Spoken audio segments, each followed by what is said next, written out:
Bienvenue sur le podcast de Flair. Et dans un nouvel épisode du podcast La Prospective, je suis avec Henri Papadatos. Première question que je vais te poser, tout simplement, c'est de te présenter brièvement. Et puis, est-ce que tu pourrais nous parler de ton parcours? Qu'est-ce qui t'a amené à t'intéresser à la sécurité de l'IA, puisque c'est ta position, je pense, professionnelle? Oui, tout à fait. Du coup, merci beaucoup pour l'invitation aussi, Gaëtan. Très content d'être là. Qu'est-ce qui m'a amené à m'intéresser à l'AI Safety?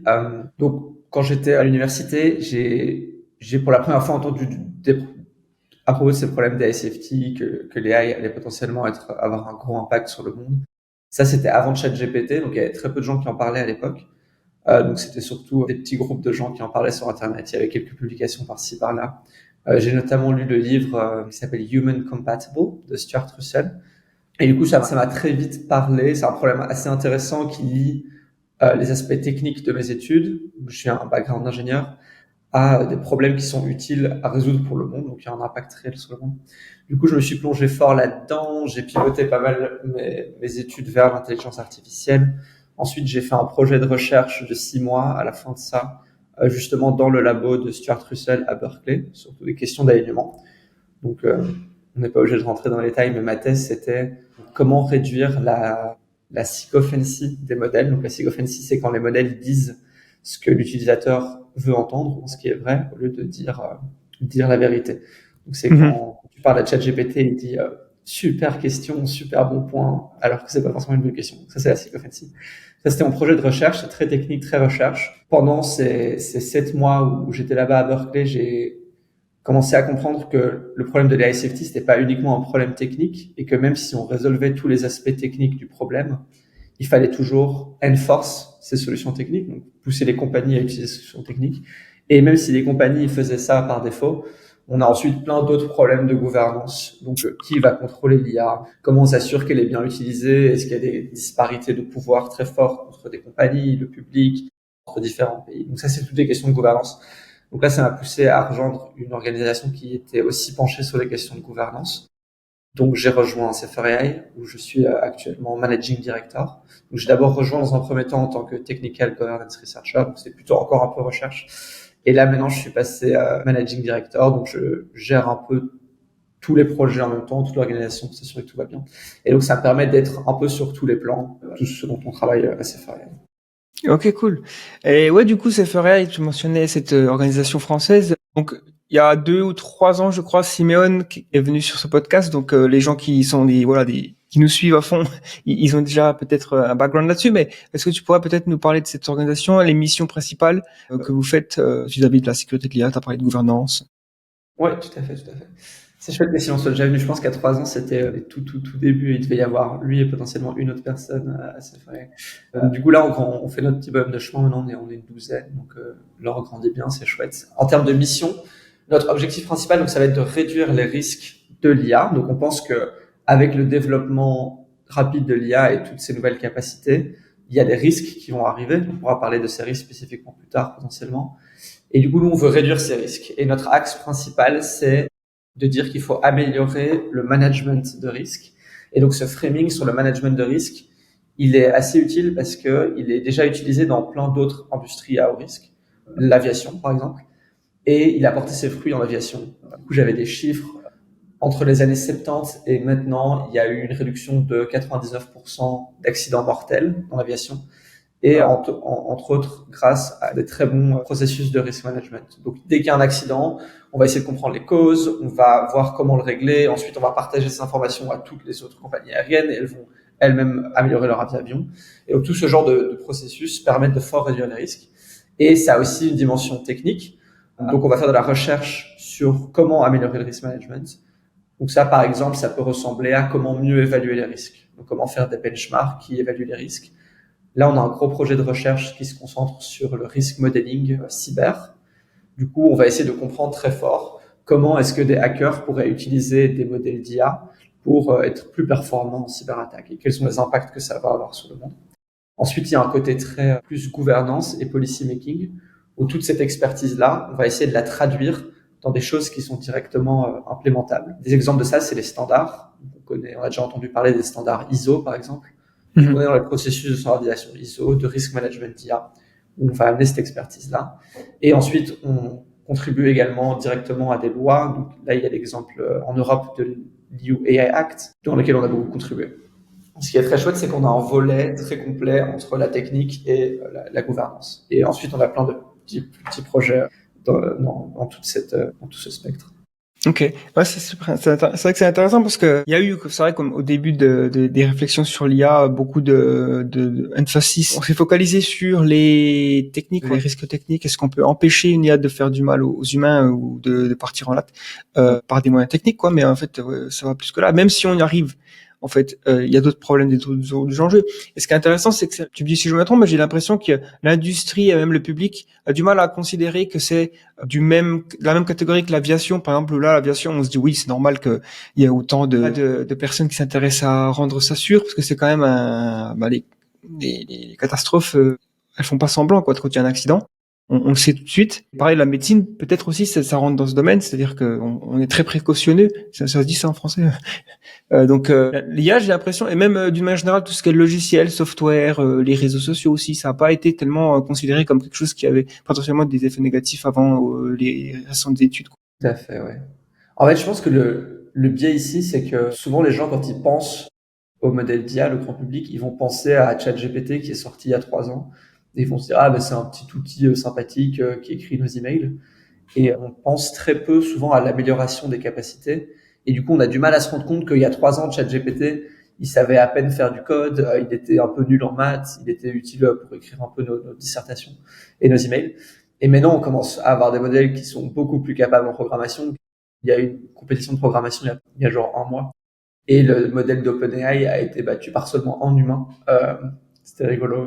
Le gars qui avait gagné avait fait un tweet et Sam Altman avait répondu en mode good job. Et donc je pense que c'est clairement la dernière année où un humain battra. Ouais, on se revoit dans 6 mois, quoi. C'est un peu ça. Pareil en maths, genre, l'amélioration très rapide. Et donc en fait, si on regarde uniquement les systèmes d'il y a 3 ans, on va se dire ah oui, un petit logiciel qui a pas trop d'impact sur le monde. Mais si on regarde plus l'amélioration et la direction générale de la technologie, on comprend que c'est une technologie générale qui va impacter le monde dans beaucoup de domaines. Donc l'aviation, c'est très restreint, c'est un moyen de transport. Ici, on parle de diminuer le coût et d'augmenter la capacité d'une intelligence générale qu'on peut utiliser pour tout et n'importe quoi. Et donc, je pense que plus ça va arriver, qu'on l'utilise pour tout et n'importe quoi, plus les gens vont se rendre compte qu'en effet, il faut mettre les moyens pour réduire ces risques, quoi. Ouais. Du coup, je pense que ça peut être pas mal de faire un état des lieux avant de passer vraiment sur les questions des risques, de faire un état des lieux des capacités actuelles de l'intelligence artificielle. Tu disais qu'il y a 3 ans, c'est vrai que peu de gens avaient entendu parler de chatbots et compagnie. On a commencé à les utiliser et encore, je pense que on s'adapte tellement vite. Je pense l'espèce humaine, c'est assez incroyable quand on regarde un petit peu je sais pas si tu me demandes il y a 10 ans. Je sais pas, tu me décris un peu les capacités des IA aujourd'hui et que je serais capable de, à voix haute, discuter avec des assistants virtuels, avec des voix humaines qui sont capables de, quand j'écoute, je sais pas, ChatGPT en mode voix, je l'entends respirer presque, tu vois. Enfin, c'est vraiment, ils ont réussi à faire en sorte que ce soit le film Her, en gros. Et personne ne vraiment, évidemment, il y a beaucoup de hype, tout ça, mais je veux dire, le test de Turing, c'est assez surprenant que c'est finalement un truc qui n'a pas été, qui a été surpassé, mais ça fait aucun bruit, quoi. C'était pas, moi je m'attendais à ce que ce soit la une des journaux, que les news de TF1 disent le test de Turing a enfin été, depuis les années 50. Non, c'est le truc. Aujourd'hui, c'est presque une IA. Il faut presque qu'elle s'abrutisse pour passer le test de Turing, parce qu'on va deviner tout de suite que c'est une IA, parce qu'elle va répondre hyper vite et elle a une base de connaissances monstrueuse. Donc, ouais, on s'habitue très vite à ces capacités. Donc, ouais, c'est vrai. Et à chaque fois, la question c'était un peu genre quand est-ce qu'une IA sera vraiment intelligente? Et on disait ah le test de Turing ou le test de Turing est passé, puis on disait ah les échecs, ça c'est vraiment un truc, c'est de l'intelligence pure. Le jour où l'IA saura jouer aux échecs, là les IA battent clairement les humains aux échecs. Au jeu de Go pareil.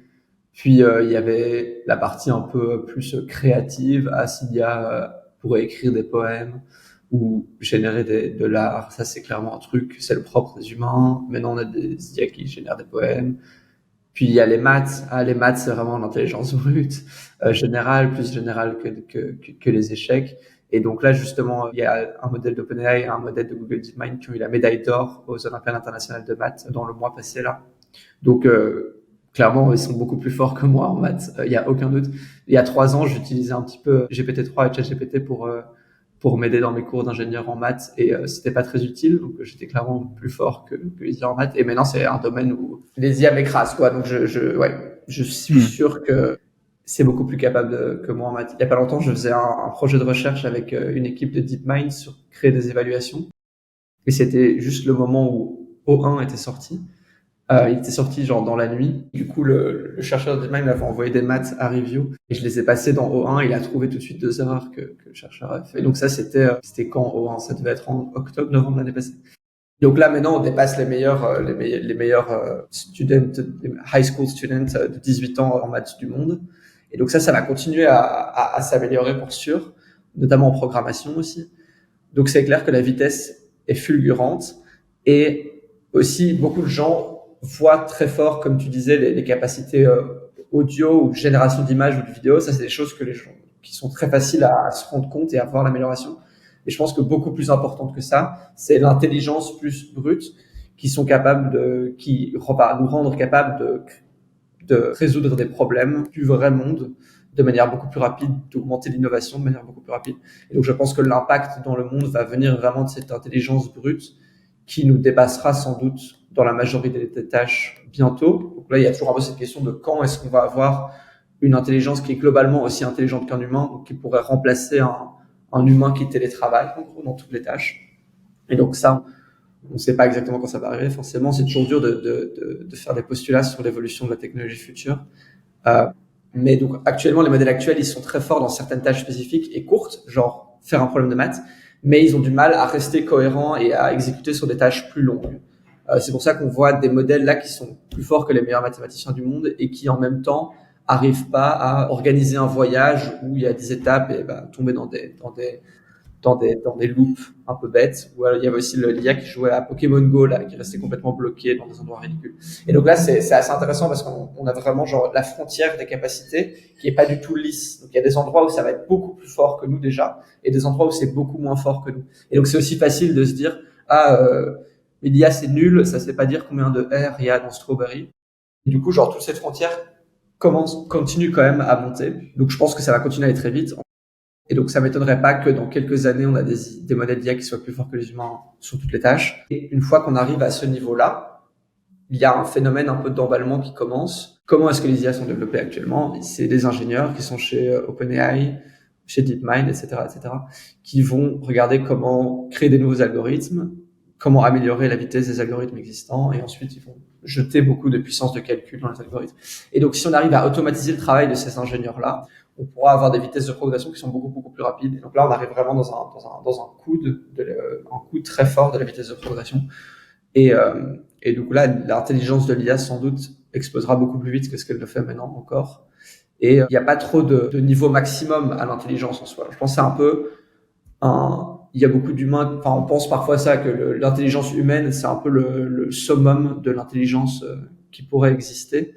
Mais il y a pas de raison de penser ça. Et donc, je pense que là, on va arriver dans des nouveaux domaines qui sont complètement imprédictibles. Qu'est-ce que fait l'intelligence qui est 1000 fois plus intelligente que nous? Ça, on a très peu de moyens de s'imaginer l'impact que ça pourrait avoir. Ouais, et puis c'est vrai que on a aussi beaucoup de mal à imaginer une intelligence qui soit de niveau humain ou supérieur, mais qui n'est pas humaine. Donc en fait, parce qu'il y a, comme tu disais, elle fait des erreurs hyper bêtes de sens commun que nous on a parce qu'on a grandi, on a évolué, on est dans une culture qui a des milliers d'années et tout ça, forcément, c'est pas forcément des choses que les IA possèdent naturellement. Et peut-être une comparaison, ça pourrait être certaines formes d'intelligence animale, par exemple. Je sais que il y a des intelligences animales incroyables vis-à-vis de, je sais pas, la géolocation ou ouais, les sens qu'on n'a pas nous et qu'ils ont. Donc ces IA, elles auront aussi des façons de penser. Déjà rien que la façon dont elles sont elle communique avec nous. Enfin, on utilise ces terminals-là, ces prompts, chatbot, mais en fait, une IA elle discute avec des milliers de personnes en même temps, des millions même. On peut pas savoir ce que c'est qu'être ChatGPT finalement, s'il y a quelque chose qui est ChatGPT. Et ça va devenir encore plus. Et il y a une sorte c'est d'autant plus difficile parce que elles ont l'apparence d'être humaines quand elles communiquent avec nous, ces IA, parce qu'elles sont faites pour être humaines. Mais c'est vrai qu'il y a un processus de post-training, tout ça, vis-à-vis de, enfin, quand j'imagine ChatGPT finissent un training, d'entraîner les IA, ils ont un nouveau modèle, Le truc, il est brut. Ce truc brut, finalement, qu'est-ce que c'est exactement comme intelligence? C'est après que il l'a façonné un petit peu pour qu'elle soit plus humaine, mais est-ce que ce truc brut, c'est ça le plus dangereux finalement? Ouais, donc le paradigme avant, c'était le pré-training. Donc c'est ça le truc brut dont tu parles. Donc comment on entraîne ces IA-là? On leur donne des grosses quantités de texte, vraiment une quantité inimaginable de texte. On peut penser genre à tout l'Internet et l'IA doit imiter ce texte. Donc tu lui donnes les 10 premiers mots et elle doit prédire le 11e mot. Et donc là, toi, tu sais ce que c'est le 11e mot. Et donc tu peux la modifier, l'entraîner à prédire ce 11e mot. Et donc là, on a vraiment des IA qui te débitent juste du texte. Et par exemple, t'as pas trop ce format question-réponse. ChatGPT-3, quand tu lui posais une question, il risquait de te répondre par une deuxième question. Parce que dans son corpus de texte d'entraînement, il y avait beaucoup de listes de questions. Donc ensuite, après, t'as les processus de fine-tuning. Donc ça, à l'époque, en effet, les processus de fine-tuning étaient beaucoup plus petits que l'entraînement brut. Mais maintenant, depuis O1, donc octobre, novembre de nouveau, on arrive dans un nouveau paradigme où, après ce pré-training, on va avoir du reinforcement learning sur des tâches spécifiques qui sont vérifiables, par exemple des problèmes de maths ou de code. Donc l'IA va proposer une solution au problème de maths et nous, on va pouvoir vérifier de manière très claire si c'est la bonne solution ou non. Et ensuite, on va faire du reinforcement learning avec ce signal. Donc pareil, c'est un processus d'entraînement où on va pousser l'IA à prédire la bonne réponse, en gros. Et donc maintenant, on n'est plus du tout dans un truc où le pré-training est la grosse majorité du compute. Là, Grok 4, ils ont sorti des graphes un peu flous, mais on a l'impression que le reinforcement learning a la même quantité de puissance de calcul qui est utilisée pour entraîner que le pre-training. Donc je pense maintenant qu'on peut plus dire que le pre-training représente les capacités maximales de l'IA. Il y a beaucoup de capacités qui sont développées dans cette phase de reinforcement là. Et du coup, c'est possible aussi qu'il y ait encore des capacités, on va dire, que ces IA pourraient avoir qu'on n'a pas découvert. Enfin, j'ai l'impression que les modèles sont sortis, surtout quand on a commencé à les voir arriver. Il y a des gens qui testaient ça une fois que c'était relâché dans la nature et ils découvraient des choses que les ingénieurs de OpenAI ou Gemini, ils disaient, on savait pas trop qu'ils pouvaient faire ça. Ok, on en prend note. C'est un petit peu, c'est pas trop ce qu'il y a sous le capot, quoi. Il y a deux exemples bien de ça. Le premier, c'est Chain of Thought. Je sais pas comment on dit en français. C'est chaîne quand de tu prends l'IA et pensée. tu lui réfléchis étape par étape. Donc ça, c'est un truc, ça date d'il y a longtemps, on a découvert ça, où les ingénieurs qui avaient développé les IA s'en sont rendus compte a posteriori et ont rendu compte que si on promptait une IA de cette manière-là, les capacités étaient beaucoup plus fortes. Donc ça, c'est un exemple d'un truc qu'on s'est rendu. Et un autre exemple, c'est les jailbreaks. À chaque fois, c'est un peu le jeu du chat et de la souris, où les compagnies vont essayer de rendre leur modèle résistant au jailbreak, et puis les utilisateurs vont en trouver un nouveau, les compagnies vont le patcher, etc. Et donc on voit bien que on comprend pas du tout comment fonctionne cette intelligence artificielle de l'intérieur, et on est souvent surpris par leur comportement en effet. Et donc ça rend tout le processus de rendre ces IA sûres très compliqué. C'est vraiment une grosse boîte noire dont on est souvent surpris, on comprend pas, et on veut essayer de rendre cette boîte noire safe, ce qui est un problème compliqué. Ouais. Et donc du coup, est-ce qu'il y a déjà des capacités qui aujourd'hui posent des enjeux en matière de sécurité? Il me semblait qu'il y a pas très longtemps justement, ça peut être, il y a même pas un mois, Anthropic, je sais pas si c'est une nouvelle version, mais en gros, il y avait quelqu'un qui a jailbreaké le modèle et qui a réussi à avoir une recette pour faire un gaz ou quelque chose comme ça. Hein. Une arme chimique. Ouais. En fait, Anthropic, avec leur modèle Claude Opus 4, ils sont pour la première fois passés à un niveau de risque. C'est leur niveau 3, en gros. Et ce niveau 3, c'est les risques biologiques qui sont passés. Donc, en gros, il y a ce risque qui existe en IA où des gens mal intentionnés pourraient utiliser des modèles d'IA pour les aider à construire des armes biologiques et des armes chimiques. Et donc ça, dans le passé, il y a des exemples de groupes qui ont construit des armes chimiques. Il y a un culte au Japon qui s'appelle Om Shirikyo, quelque chose comme ça, qui a fait une attaque au gaz dans le métro de Tokyo. Ils ont tué plus de 10 personnes. Et donc, on voit qu'il y a des gens qui veulent faire ça. Et en gros, l'idée là, c'est que si on a un modèle d'IA très puissant, accessible, il va pouvoir nous aider à, étape par étape, construire des meilleures armes chimiques, des meilleures armes. Et donc là, le dernier modèle d'Anthropic a passé le niveau 3 qui dit que le modèle peut significativement aider des novices à créer des armes biologiques. Et donc, des novices ici, c'est n'importe qui a un bachelor en bio, en gros. Donc, ça fait beaucoup de gens. Et donc, ça veut dire qu'en gros, on diminue la part de l'expertise qui est nécessaire pour créer ce genre d'armes. Et du coup, on arrive dans un domaine où on a un peu une irréversibilité. Donc, si on va aller open sourcer un modèle comme ça, par exemple, on a ce modèle-là qui existe dans le monde et qui existera pour toujours dans le monde, parce qu'il est open source et tout le monde peut le télécharger, et qui va permettre à des dizaines de millions de personnes de créer une arme biologique, alors qu'il y a 2 ans, ça, c'était pas possible. Donc ça, c'est en effet un exemple de capacité qui, du coup, là, c'est la vient d'arriver. Donc ça veut pas dire que demain, ça va se passer, demain, il y a des gens qui vont faire ça. Mais on arrive dans des domaines d'irréversibilité où on met des capacités très puissantes dans le monde qui pourraient potentiellement avoir un impact négatif très grand. Donc, biorisque, c'est un exemple. Et ensuite, l'autre exemple classique, c'est cyberattaque.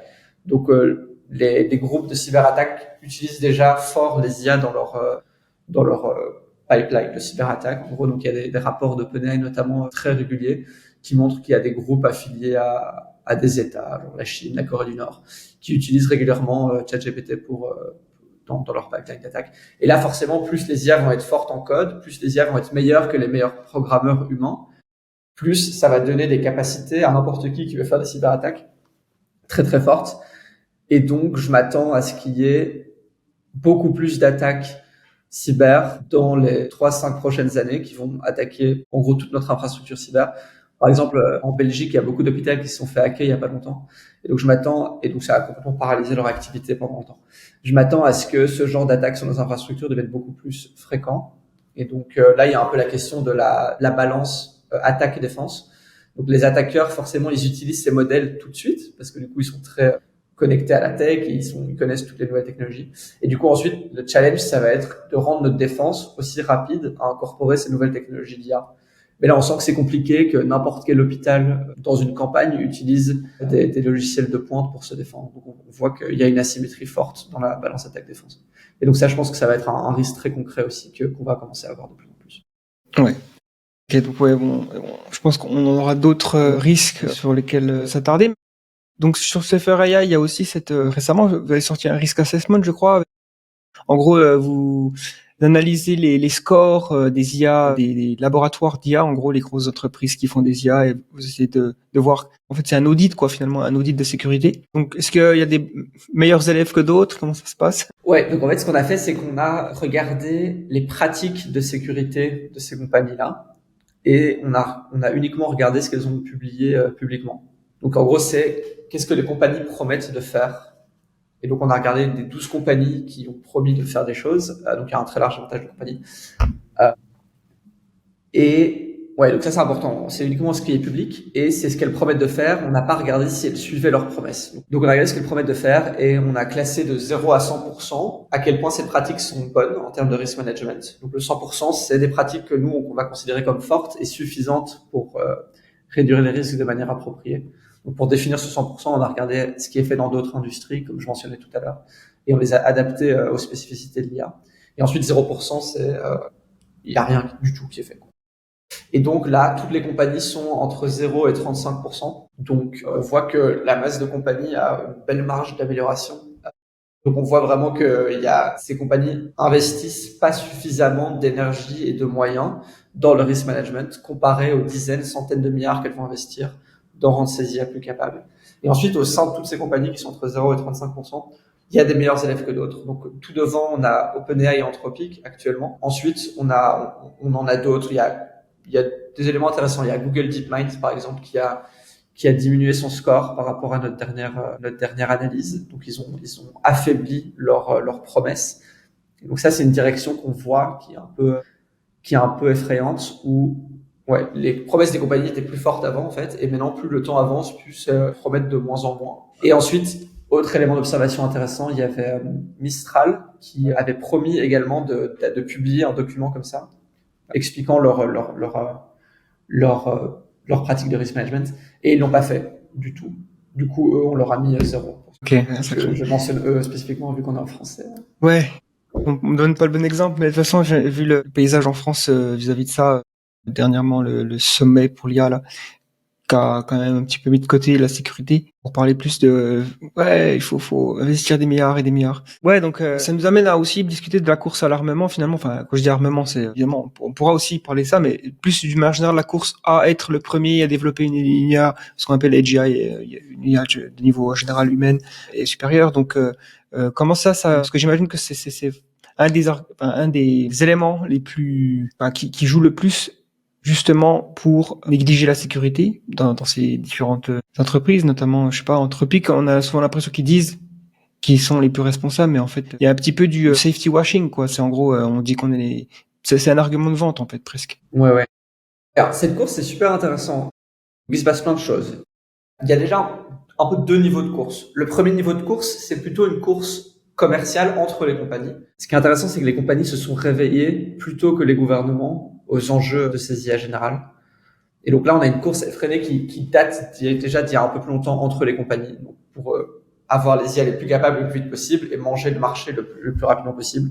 Et donc c'est pour ça qu'on voit des investissements privés complètement inédits. Donc il y a OpenAI qui avait annoncé 500 milliards, xAI, ils ont des moyens énormes aussi, ils font des data centers à des vitesses folles.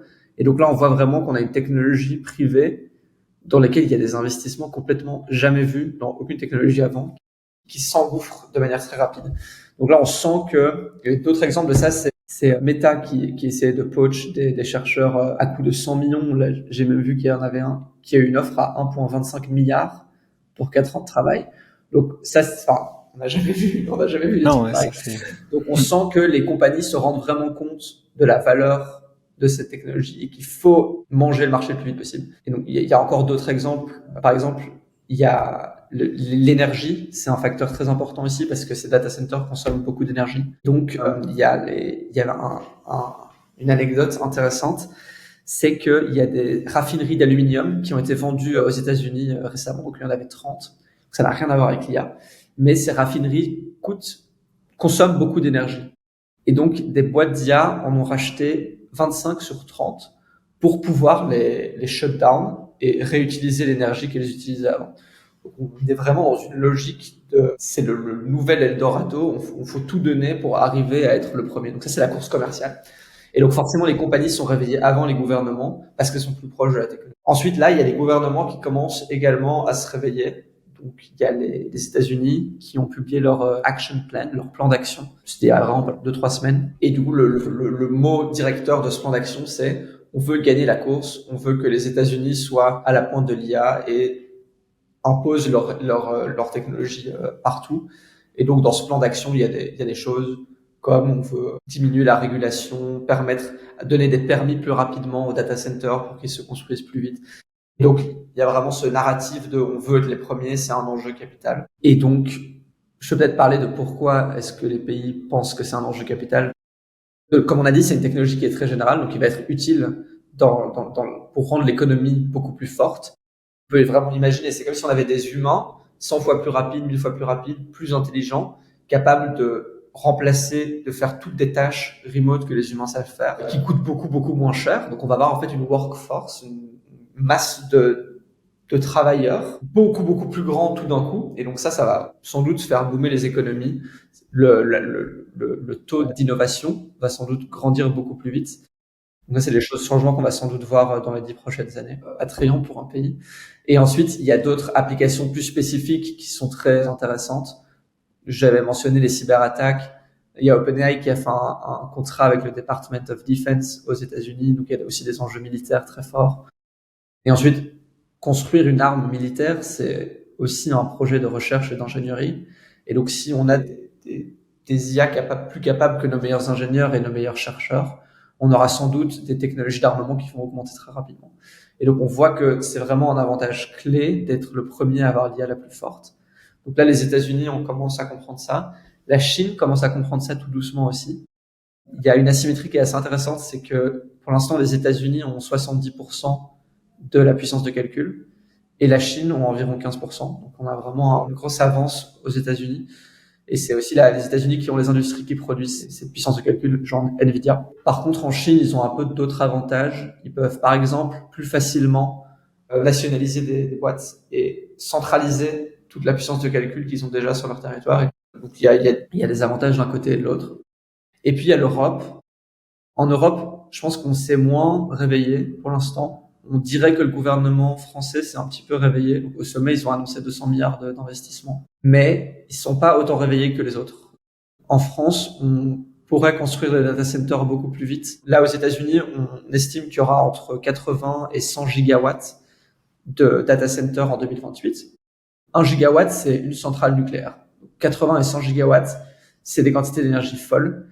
Là, en France, on parle de 1 gigawatt et on pourrait en faire 4 de plus. S'il y avait une forte volonté de l'État, on pourrait les commencer maintenant. Donc, il y a des qui sont prêts, mais ça n'avance pas aussi vite que ça pourrait. Donc, s'il y avait une volonté plus forte de l'État, ça irait plus vite, en gros. Et pareil, en Europe, ils ont annoncé qu'ils voulaient financer 500 000 GPU. Donc, GPU, c'est l'unité de puissance de calcul. Alors qu'on estime que OpenAI, on a 700 000 actuellement. CI, ils sont en train d'aller à toute vitesse. Elon Musk qui a tweeté il y a 2 semaines qu'ils allaient avoir un data center de 500 000 GPU prêt dans quelques semaines. Toujours un peu se méfier des annonces d'Elon Musk. Mais donc, on voit vraiment la différence entre l'Europe et les États-Unis et la Chine. Ouais, et c'est vrai que j'entends de plus en plus en fait, une hostilité finalement dans la rivalité entre la Chine et les États-Unis vis-à-vis de l'IA, qui vient surtout des États-Unis, hein, des politiciens ou même les leaders de l'industrie. Dario, dans son discours, il est très anti-Chine. Il mentionne jamais la Chine, mais il dit il faut absolument que les pays s'unissent contre l'autoritarisme. Donc ce genre de discours qui veut dire il faut que l'Ouest gagne en fait. Et je sais pas si la Chine le voit comme ça. En tout cas, c'est difficile d'avoir un petit peu prendre la température sur place parce que c'est forcément un pays qui est plus fermé. Mais je sais pas s'il y a une sorte de prophétie autoréalisatrice quoi. C'est-à-dire qu'en se disant il faut qu'on soit dans une guerre froide pour atteindre une suprématie internationale géopolitique, il faut aller le plus vite possible. Et donc ça entraîne la Chine à se dire nous aussi, et les États-Unis, et finalement c'est comme ça que ça démarre.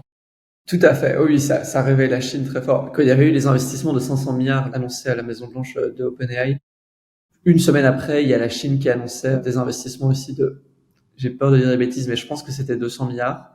Donc forcément, c'est un peu un effet d'annonce où il y en a un pays qui annonce et l'autre pays dit alors moi aussi j'y vais. Donc on a clairement cet effet-là. Dans les communications publiques, les États-Unis sont très forts, on veut battre la Chine. Et vu que la Chine, là, ils sont un peu deuxième dans la course, eux, une stratégie logique, et c'est ce qu'ils font, c'est de dire « Ah, mais non, nous, on veut pas faire la course avec vous, on veut plus de collaboration internationale, notamment sur les aspects de sécurité. » Après, il y a un peu la question, est-ce que c'est vraiment ce qu'ils veulent, ou est-ce que c'est la stratégie de deuxième logique? Donc ça, c'est pas clair. Mais en tout cas, dans leur communication publique, ils disent « Ah, nous, on veut plus de dialogue, plus de collaboration sur les aspects safety. » et moins une agressivité annoncée comme les États-Unis. Ouais, parce qu'il y a aussi une particularité de cette technologie, c'est qu'elle repose sur une chaîne d'approvisionnement extrêmement rigide finalement, où il y a 3 entreprises qui contrôlent quasiment tout ce qui se passe. T'as une entreprise en Hollande en fait qui fait des machines de lithographie, c'est ça. T'as TSMC en Taïwan, donc Taïwan, voilà forcément une zone du monde qui est sujette à des conflits potentiels dans le futur, en tout cas zone de tension. Créer donc des semi-conducteurs, et t'as Nvidia qui fait les GPU, et il y a aussi donc les États-Unis qui ont restreint la vente des puces les plus performantes, donc il faut surtout pas que les Chinois aient ces puces là. Donc en fait moi je pense que ça crée presque une motivation pour la Chine de faire quelque chose à Taïwan, parce que s'ils se disent si on peut pas avoir les puces les plus puissantes au monde, pourquoi on vous laisserait sur une île qu'on considère être la nôtre, utiliser technologie, en gros, laisser TSMC, cette entreprise, opérer tranquille. On va envahir, quoi. Ça serait un coût énorme pour eux, évidemment, mais voilà. Je pense que la tension autour de Taïwan va s'augmenter quand la course à l'IA va devenir un enjeu de plus en plus majeur. Ouais. Je pense clairement. Et alors, on peut noter différentes choses. Il y a les États-Unis là qui sont en train de collaborer avec TSMC, donc cette entreprise taïwanaise, pour faire des usines sur le sol américain. Donc ils anticipent un petit peu et ils diversifient leur choix. Et alors ensuite il y a un peu la question de est-ce qu'on peut recréer des industries comme ça à la maison. En gros, est-ce que la Chine pourrait rattraper leur retard, faire un Nvidia chinois? Donc ça, c'est des technologies qui sont très très complexes, et donc c'est un temps de développement beaucoup plus dur. Donc il y a déjà des compagnies qui font ça, mais qui sont beaucoup moins performantes que Nvidia. Et donc il y a un peu cette question de si les États-Unis coupent toute leur exportation d'Nvidia les plus puissantes vers la Chine, ça va déjà maintenant pousser la Chine à accélérer leur développement de leur propre compagnie. Et donc, est-ce que ça va aussi leur permettre d'intérioriser plus cette supply chain-là? Donc ça, c'est des questions super intéressantes. En tout cas, actuellement, les États-Unis ont un beau levier d'action à interdire à Nvidia d'exporter les GPU les plus puissants en Chine. Et un autre truc intéressant à noter, c'est que cette compagnie néerlandaise s'appelle ASML, qui fait de la lithographie. Et c'est, si je dis pas de bêtises, donc Nvidia, ils ont un peu des concurrents, TSMC également. ASML, ils ont 100% du marché, bottleneck le plus grand. Et donc, ça, c'est bien que ce soit en Europe. Donc ça, c'est aux Pays-Bas. Donc c'est un levier sur la supply chain qui est aussi assez intéressant. Après, si on rentre un peu dans les détails, ASML utilise des patents américains, donc ils peuvent pas. Enfin, il y a aussi des moyens de pression dans l'autre sens. C'est pas complètement unidirectionnel. Donc toutes ces questions de supply chain sont extrêmement intéressantes et on peut en effet les voir comme des leviers d'action des États pour les États pour influencer tout ce développement de la technologie. Ouais. Et du coup, est-ce que tu penses que à un moment donné, parce que j'avais lu le rapport de Leopold Aschenbrenner, ouais. En gros, c'était situational, ouais, c'est intéressant parce que finalement, il en arrive à une sorte de, il pense que c'est assez probable que finalement les États-Unis finissent par nationaliser ou en tout cas créer une sorte de, ouais, considérer l'industrie de l'IA comme étant de sécurité nationale et qu'il faudrait nationaliser ça pour créer, ben ouais, comme tu disais, peut-être des armes ou alors surtout contrôler ça à fond. Est-ce que tu penses que tu es assez d'accord avec cette perspective? Je sais pas. C'est une question très compliquée. Donc, les États-Unis, c'est quand même un pays très libéral. Ça arrive pas tous les 4 lundis qu'ils nationalisent des boîtes aussi importantes. Et les boîtes d'IA ont une influence extrêmement importante ici. Les boîtes de tech sur l'administration actuelle, ils voudront sans doute pas être nationalisés de but en blanc. Donc, je pense que le scénario par défaut, c'est il y a des contrats de plus en plus forts entre ces compagnies et l'État américain. Donc ça a déjà un petit peu commencé. Et donc on a une espèce de lien qui se rapproche de plus en plus entre l'État et ces compagnies. Et donc la question c'est est-ce que vraiment l'État risquerait de tout nationaliser? Je sais pas. Il y en a qui disent que oui, que c'est inévitable si l'État se réveille fort à la compagnie. Il y en a qui disent que non, ça va rester ces contrats qui vont se les rapprocher petit à petit. Je sais pas. J'ai pas de réponse à cette question, mais c'est en effet hyper intéressant. Et donc là, une différence avec la Chine, c'est que la Chine peut vachement plus facilement nationaliser toutes ces compagnies, avoir décidé ce que ces compagnies font. Ouais, ça dépendra, je pense aussi du niveau de capacité que les IA, les derniers modèles possèdent, et si on approche d'une certaine forme de plateau ou pas, toutes ces questions-là. D'ailleurs, je serais intéressant de savoir si toi tu as des estimations sur des seuils de capacité comme bah, le fameux seuil AGI, ou même si je pense que c'est un seuil qui est assez, finalement, je pense qu'on va jamais vraiment s'en rendre compte qu'on a passé le niveau là, parce que qu'est-ce que ça veut dire, quoi, une IA générale de niveau humain, finalement, elle sera super humaine ou presque d'office, quoi. Donc, mais est-ce que tu vois ça aux alentours de 2030 ou ça peut prendre plus longtemps? Ouais, du coup, déjà, il y a la question de comment est-ce qu'on définit AGI. C'est un peu un terme qui devient un peu plus mainstream et tout le monde, on peut commencer par définir AGI. Donc, AGI, c'est globalement niveau humain. Donc, c'est pas niveau surhumain. Ok. Et donc, on pourrait opérationnaliser AGI comme une IA qui est capable d'effectuer un grand panel de tâches, en fait 90% des tâches que nous on est capable de faire, aussi bien que 50% des humains qui font cette tâche. Donc ça veut dire qu'on a des travailleurs dans le monde, on prend 90% de ces travailleurs, et on a l'IA qui est aussi forte que les 50 meilleurs pourcents de ces travailleurs. Donc ça, on pourrait dire que c'est AGI. Donc c'est pas un niveau complètement surhumain où l'IA est plus capable que 99% des travailleurs. Et donc une AGI comme ça, déjà, quand j'avais commencé à m'intéresser à la SFT à l'époque, comme je disais avant de ChatGPT, on parlait de 2100, 2050. Maintenant, on parle plutôt de quelques années. Et donc, c'est très dur de faire des prédictions exactes sur la technologie. C'est un peu périlleux. Tout le monde s'est toujours trompé. Mais actuellement, ce qui se passe, c'est que à chaque nouvelle sortie, les gens update leur estimation vers le bas. On est passé de 2100, 2050, et maintenant on est plutôt 2030. De plus en plus dans le milieu, il y en a qui parlent de 2028, 2027. Et puis, il y a des annonces des CEO des compagnies qui parlent même de 2026, donc dans un an, 2026, début 2027. Là, il faut se méfier parce que eux, c'est les CEO des compagnies, donc ils aiment bien annoncer des gros trucs. Mais donc, on sent vraiment qu'il y a un raccourcissement de ces timelines qui est très, très, très rapide. Et donc, ouais, ça, c'est une direction clairement intéressante. Et donc là, on parle de AGI. Et ensuite, comme je le disais, si on a AGI, on est sans doute pas loin des systèmes qui sont vachement très, très super humains. Et donc, je pense que le temps qu'on a entre maintenant et AGI est plus long que le temps qu'on a entre maintenant AGI et une intelligence qui est bien plus supérieure aux humains.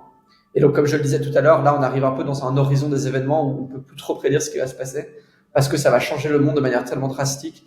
C'est comme si on avait 1 million d'Einstein qui réfléchissent 1000 fois plus vite que les Einstein, qui sont disponibles là dans les data centers et puis on peut poser des questions, résoudre des problèmes de physique, de maths, accélérer l'innovation. Donc là, on arrive vraiment dans des nouveaux paradigmes qui sont complètement inimaginables. Et donc, je peux pas dire ce qui va se passer après. Oui, C'est ça, c'est souvent le terme utilisé, c'est la singularité, parce que c'est justement un emprunt à la physique qui dit que après, dans une singularité physique, en tout cas dans un trou noir par exemple, on peut pas savoir ce que devient l'information. Et là, c'est pareil pour le futur. Mais ce point de singularité, il se rapproche. C'est ça qui est fou. C'est plus 2045 comme Kurzweil, qui est assez intéressant, parce que Kurzweil, c'est vraiment la personne qui a quand même prédit de manière assez, je sais pas, son score de prédiction, il doit être assez élevé. Bon, c'est peut-être pas non plus un super forecaster, mais c'est dans ses livres, en tout cas, il a souvent prédit des choses avec quelques années de justesse, quoi. Par contre, il y a un truc qui m'a toujours choqué chez lui, il dit 2029, ce sera le niveau humain pour une IA, et 2045, alors, ce sera super intelligence, et je trouve que c'est énorme le temps de différence. Alors, faut voir comment il définit super intelligence. Comme je dis, c'est bien de définir ces termes précisément avant d'en parler, mais ça paraît long. Ouais, ça me paraît. Ouais, donc bon, alors peut-être qu'il y a pas mal de gens qui prennent conscience des risques dont on a parlé jusqu'ici, mais il y a un type de risque que on peut voir certaines personnes lever les sourcils quand on en parle, c'est les risques existentiels. C'est-à-dire que si on a des IA qui sont vraiment fortes dans tous les domaines, donc là on est sur de la super intelligence potentiellement, est-ce qu'il y a un risque tout simplement pour que l'espèce humaine entière perde le fil complètement et puis peut-être même soit en capacité de survivre, quoi, donc pas voir la fin du siècle.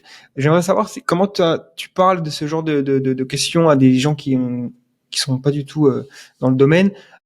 Est-ce que tu as des analogies, des métaphores, des trucs comme ça qui peuvent aider à faire passer le message? Pourquoi quelque chose qui serait le descendant d'une certaine façon de ChatGPT, parce que quand on parle d'IA, les gens ont cette référence. Pourquoi ça, ce serait la cause de l'extinction de l'humanité avant, pas dans 5 millions d'années, quoi, potentiellement. Il y a plein, ça, c'est dur. Il y a plein de préceptes qui sont bien d'avoir avant de se lancer là-dedans. Le premier précepte, c'est que les capacités des modèles sont en train d'augmenter très rapidement et qu'on arrivera sans doute à un moment où les IA auront des capacités bien plus surhumaines, très très surhumaines en gros. Donc là, je donnais l'exemple de 1 million d'Einstein qui travaillent ensemble, qui tournent chacun 1000 fois plus vite qu'un Einstein et qui sont même plus intelligents qu'un Einstein. Donc on peut imaginer ça. Ensuite, un autre concept intéressant, c'est que, comme on en parlait au début, les IA actuellement fonctionnent fort comme une boîte noire. Donc on leur donne du data d'entraînement et on regarde ce qui se passe. Donc on a peu de théories très construites de comment faire une IA, comment la rendre sûre. Et donc on observe des comportements qui sont pas du tout voulus par les compagnies qui développent ces IA. Donc le premier exemple de ça, je crois que ça date de 2023. C'est un étudiant qui parlait avec une IA et qui lui disait si jamais je pourrais te hacker. L'IA a commencé à le menacer, à dire non, tu peux pas me hacker, si tu essayes ça, moi je vais te détruire ta vie, machin. Donc ça, c'est un premier exemple, on s'en fout parce que le modèle de 2023, il n'est pas capable de grand chose, il peut juste écrire du texte dans une petite fenêtre ChatGPT. Récemment, il y a eu l'exemple où Grok se prenait pour Mecha Hitler. Donc clairement, ça, c'est pas voulu par XAI, a priori, c'est pas l'objectif d'XAI, mais ça arrive quand même. Donc on voit que on ne sait pas comment s'assurer que ces IA se comportent bien. Ok ? Donc on ne sait pas comment s'assurer qu'elles comportent bien. Parfois, elles vont menacer les utilisateurs et avoir des comportements complètement qu'on n'a pas eu envie de voir.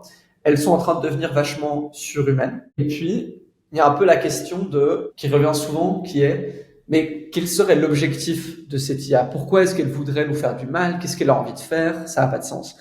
Et en gros, ici, ce qu'il faut comprendre, c'est que il n'y a pas une ligne de code dans l'IA où il est écrit objectif, faire ça. Okay, donc l'IA, c'est vraiment cette grosse boîte noire et les objectifs vont un peu se cristalliser petit à petit pendant l'entraînement à travers tous les datas qu'elle voit. Et donc, il n'y a pas un objectif très clair, très saillant qu'on peut juste lire. Okay, et donc, on ne sait pas ce que c'est l'objectif de l'IA. On ne sait pas vraiment si elle a un objectif. On observe des choses actuellement.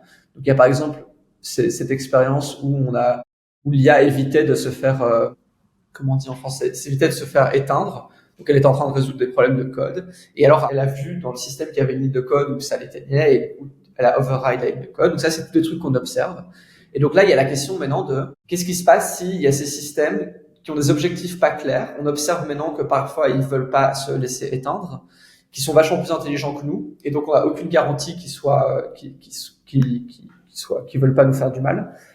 Est-ce qu'on est serein qu'on va réussir à contrôler cette technologie pour toujours, en gros. Et donc ça, c'est la question du problème de l'alignement. La question, c'est pas l'inverse. C'est pas genre, est-ce que c'est sûr qu'une IA va vouloir nous faire du mal? C'est comment est-ce que on peut être sûr que ce système qui est vachement plus intelligent que nous va pas nous faire du mal et on pourra toujours l'arrêter et le contrôler. Et donc là, il y a aussi toujours cette notion de mais ces systèmes, c'est juste des chatbots, il suffit de débrancher la prise. Donc là, actuellement, ça ressemble beaucoup à des chatbots.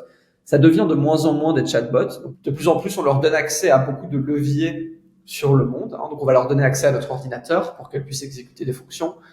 Il y a beaucoup d'IA qui sont utilisées maintenant dans des systèmes financiers, de trading, pour la recommandation de trading. Là, il y a le contrat dont je mentionnais entre le Department of Defense et OpenAI. Donc, petit à petit, on sent vu que l'IA est très utile, elle nous permet d'aller plus vite à faire des choses. Donc, c'est très économiquement intéressant de la déployer partout. On la déploie petit à petit partout et on sort complètement du paradigme où c'est juste un chatbot qui écrit nos emails. OK? Et donc, ça, c'est aussi un truc important à avoir en tête. Et donc là, une analogie que j'aime bien, c'est les humains qui construisent des autoroutes. Donc nous, on construit des autoroutes et quand il y a une fourmilière au milieu de là où on veut construire l'autoroute, on va raser la fourmilière, pas parce qu'on déteste les fourmis, parce qu'on a autre chose à faire de cet endroit et que les fourmis, c'est complètement insignifiant pour nous. Et donc, on va construire notre autoroute et raser la fourmilière. Et je pense que ça, c'est une bonne analogie. Même si l'IA ne veut pas nous nuire explicitement, elle aura ses objectifs pas clairs qu'elle va acquérir. Et en maximisant ses objectifs, il y a potentiellement un moment où elle va se dire, les humains consomment quand même beaucoup de ressources qui, moi, seraient utiles pour maximiser mon objectif. Donc là, je vais juste décider de stopper l'humanité.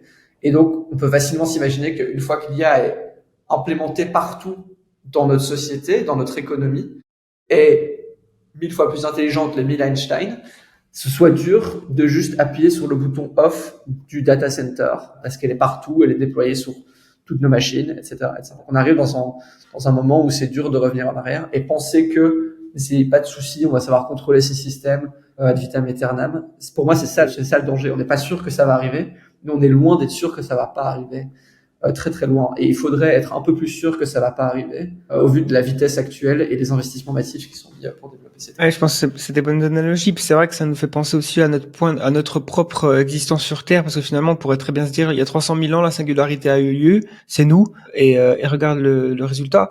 Et voilà, on est clairement, on domine la planète et on a un impact énorme d'un point de vue infrastructure, rien que ça. Je veux dire, pour créer nos habitats, on rase des forêts, voilà. Et l'impact écologique, il est là, la pollution, les microplastiques partout, c'est un truc qui n'existait pas, le plastique, avant. Et donc, on peut imaginer qu'une IA, là, on passe plus à une sorte d'écologie d'IA, parce que c'est toujours difficile de savoir est-ce que ce sera un truc quelque part, ou alors, si c'est distribué, ce sera des millions d'Einstein. Voilà, cette société d'IA, plus intelligente que nous, elle pourrait avoir des objectifs différents et essayer d'exister et de se répandre. Et elle va peut-être utiliser des ressources que nous on a besoin, et c'est là où on peut avoir des problèmes. Et aussi rendre notre planète moins habitable pour nous que pour ces IA, parce qu'elle a pas besoin de respirer de l'air et tout ça. Et ça, c'est une des façons dont je pense on pourrait perdre non seulement le contrôle, mais aussi finir par s'éteindre. Après, il y a des scénarios plus graduels. Ça pourrait prendre des siècles, mais on finit par moins se reproduire ou autre. Et puis finalement, il n'y a plus que les IA, quoi. Ouais. Du coup, donc, rappelons-nous que tous les scénarios plus graduels et les timelines plus longues, à chaque fois, chaque update, on les raccourcit. Ouais. Je pense que c'est un truc dont il faut penser maintenant, en gros. Donc là, on a parlé de l'IA Act. Il mentionne les risques de perte de contrôle, ce qui je pense est très très bien. Donc il y a déjà des scientifiques, les 3 scientifiques les plus cités en IA du monde, tous disent que c'est des risques importants. Geoffrey Hinton, qui a eu un prix Nobel, un prix Turing, dit que c'est des risques très importants. Tous les CEO de ces compagnies même, et ça c'est très rare, que les gens qui développent une technologie disent que la technologie est très dangereuse. Pas tous. Donc il y a Demis Hassabis, Google DeepMind, Anthropic, OpenAI, qui ont signé un statement qui dit que c'est des risques. J'ai oublié les mots exacts. Mais c'est pas un risque existentiel autant que les bombes nucléaires et les guerres nucléaires. Ouais, exactement. Donc en gros, on a tous les scientifiques, les gens qui construisent ces systèmes, qui disent attention, c'est peut-être un risque existentiel et il faut être sérieux avec ce risque. Et on est quand même dans une course où on veut faire l'IA la plus puissante. Donc voilà, tous ces facteurs ensemble rendent le tableau inquiétant. Ouais, parce que c'est vrai qu'il y a cette idée qu'on essaie, c'est un petit peu comme quand on explique que dans certains laboratoires, des personnes essaient de rendre des virus plus létals et plus virulents. On se gratte la tête, on se dit mais pourquoi? Et là, j'ai l'impression que c'est un peu la même chose, mais avec l'intelligence, qu'on essaie de créer des intelligences plus forte que nous et puis capable de se répliquer aussi beaucoup plus rapidement parce que c'est forcément un substrat numérique. C'est pas on essaie de faire des cerveaux des clones humains quoi. À la limite, ce serait plus facile à contrôler. On fait des choses qui se déplacent à la vitesse de l'électron, donc forcément, c'est évident qu'il peut y avoir une leak, un petit peu comme une fuite de laboratoire dans un virus. Là, ce sera de l'intelligence l'intelligence, ça a un pouvoir sur le monde, quoi. C'est un truc qui est vraiment une force, un petit peu comme les lois de la physique, et ça pourra avoir un impact, en tout cas, sur l'espèce humaine. On n'a jamais été en rivalité vraiment enfin, à part quand on remonte dans le monde ancestral, c'est qu'il y avait plusieurs formes d'hominidés. Depuis 40 000 ans, on va dire, il n'y a plus de compétiteurs, quoi. Donc, on ne sait pas trop à quoi ça va ressembler. Ouais. Et aussi potentiellement et là, le pourquoi aussi, il est encore plus clair que dans ces expériences de gain of function des virus. Là, vraiment, on a un système qui est déjà, qui va avoir un impact économique immense. Le pourquoi, la volonté, la dynamique qui pousse les compagnies et les États, comme on le disait tout à l'heure, à développer des IA de manière de plus en plus puissante, elle est très, très, très, très forte. Et donc, on a vraiment ces deux éléments, cette dynamique très, très forte qui pousse à aller le plus vite possible et les risques représentent des risques que l'humanité n'a jamais rencontrés avant. Donc, ouais, ces deux éléments ensemble, c'est pas top. C'est vrai. C'est vrai que le fait qu'il y ait vraiment aussi des potentiels positifs, quoi. C'est pas le genre de truc où on se dit c'est que négatif, parce que là, forcément, une super intelligence, ça peut résoudre tous les problèmes qu'on a. Parce que si on n'arrive pas à résoudre des problèmes parce qu'on manque d'intelligence, eh ben, il suffit d'ajouter de l'intelligence et on va résoudre, toutes les maladies, tout ce qui est énergie, infrastructure, nouveaux matériaux. C'est vraiment ce qu'on appelle l'abondance radicale, quoi, qui est possible. Par contre, et c'est pour ça qu'il y a certaines personnes comme Banning. Il est non seulement forcément, c'est un peu un pionnier sur les risques, mais aussi lui, il pense que on peut pas faire sans IA super intelligente. Donc il faudra qu'on passe par ce goulot d'étranglement. Il faut qu'on réussisse à passer dedans, quoi. Ouais. Parce qu'il y a aussi des risques existentiels qui sont pas liés à l'IA et que potentiellement sans IA, on est presque sûr de les avoir, même si c'est sur des temps plus longs. Ouais. Oui, bon, je suis pas sûr là, j'ai l'impression que les risques sont tellement plus grands avec ce qu'on est en train de faire en IA qu'on peut difficilement maintenant encore se dire, vite, il faut vite le plus vite possible avoir une IA pour résoudre les autres problèmes. Parce que le plus gros problème actuel, il est posé par le développement en IA. On peut voir ça comme ça, mais si on avait une humanité qui était responsable et qui voyait les choses vraiment comme ça, on serait pas du tout sans doute dans cette course, on aurait des collaborations beaucoup plus fortes sur les aspects de sécurité entre les compagnies et entre les pays. Et on aurait sans doute des temps de développement, du coup, plus longs. Et du coup, est-ce que tu penses qu'il y a on va dire, dans certaines disciplines, admettons qu'on a des IA en 2030, par exemple, ou 2035, on a des IA hyper avancées dans plein de secteurs de l'industrie et tout ça, mais et il y a plein de trucs nouveaux qui arrivent, super, c'est cool, mais en fait, finalement, le monde n'a pas tellement changé parce qu'il y a quand même une sorte de passage entre les bits et les atomes, finalement. Parce que ces IA, elles évoluent sur du software, sur des serveurs, elles peuvent générer des idées, mais il y a toujours une phase faut faire ces trucs, donc il y a forcément déjà un manque de robotique peut-être aujourd'hui, mais s'il faut construire par exemple, admettons l'IA, elle trouve un moyen de faire des trains plus rapides. Ok, il faut les faire, ces trains, ça va prendre du temps. Les voitures volantes, on va peut-être pas en avoir en 2035 parce que forcément, tu vois, il y a tout un tas de régulations, il y a énormément de choses au niveau de santé aussi. Je pense que si demain une IA trouve un vaccin universel contre les cancers et Alzheimer et compagnie, combien d'années il va falloir attendre avant d'avoir ça? Donc ouais, ou alors tu penses que même au niveau hardware, ça peut aller très vite? C'est une bonne question. Donc ça, c'est toujours un peu la question en effet, si les capacités de l'IA évoluent très vite, donc elles sont capables de résoudre des problèmes de maths, de physique, quand est-ce que ça va se traduire vraiment sur le monde? Et en effet, on sent toujours que les discussions qu'on est en train d'avoir là semblent être un peu déconnectées du monde, et on s'imagine mal l'épicier du coin changer fort la manière dont il travaille parce qu'il y a des systèmes d'IA très développés. Donc ça, je pense en effet, c'est une très bonne observation et ça va avoir des effets sur le monde un peu étranges, je pense, et très imprédictibles. Donc on peut en discuter, mais évidemment, on n'a pas de cristal. Donc je pense que ce qui va arriver, notamment, c'est que certaines industries auront beaucoup plus l'habitude d'utiliser des nouvelles technologies et ont des processus qui sont beaucoup plus automatisables. Et donc ces industries-là vont boomer très très rapide. Donc je pense notamment à la recherche. Je pense que la recherche dans des domaines plus théoriques où on a moins besoin de contact avec le vrai monde vont aller de manière très très très très rapide. Et ensuite également de la recherche où on a des contacts avec le monde. Par exemple la biologie. Je pense que on a des outils qui sont maintenant plus algorithmiques. Donc, par exemple, l'exemple classique, c'est AlphaFold, qui permet de prédire la structure en 3D des protéines. Et donc, du coup, on va avoir tout un tas d'outils qui vont faire que, je pense, certains domaines de la science et certaines industries vont aller beaucoup plus vite que d'autres.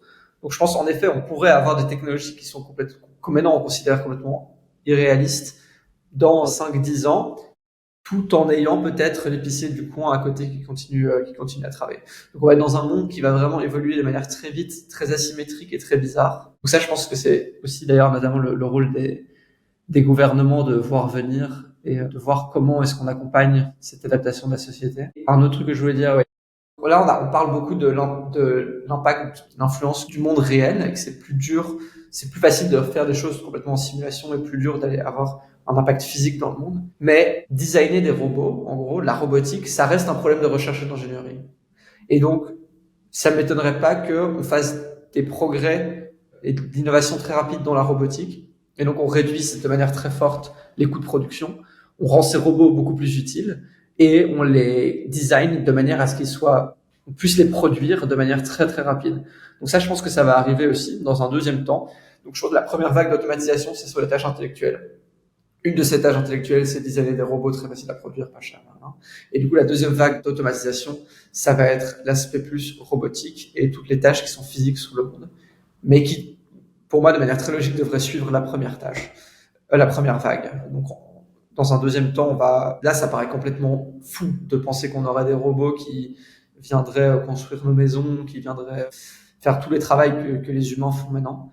Mais d'un point de vue économique, ça semble être réaliste que ça devienne beaucoup moins coûteux un jour d'avoir des robots qui font ces tâches-là que les humains. Et donc, a priori, s'il n'y a pas d'interventionnisme fort de l'État, on verra des robots partout qui font toutes les tâches des humains. Ouais, bah c'est vrai que et franchement, je dois avouer que je suis surpris par ce que je vois aussi en ce moment sur pas mal de progrès, quoi, qui sont faits dans la robotique, dans des entreprises, que ce soit américaines, chinoises, principalement. La dextérité de ces robots en temps réel.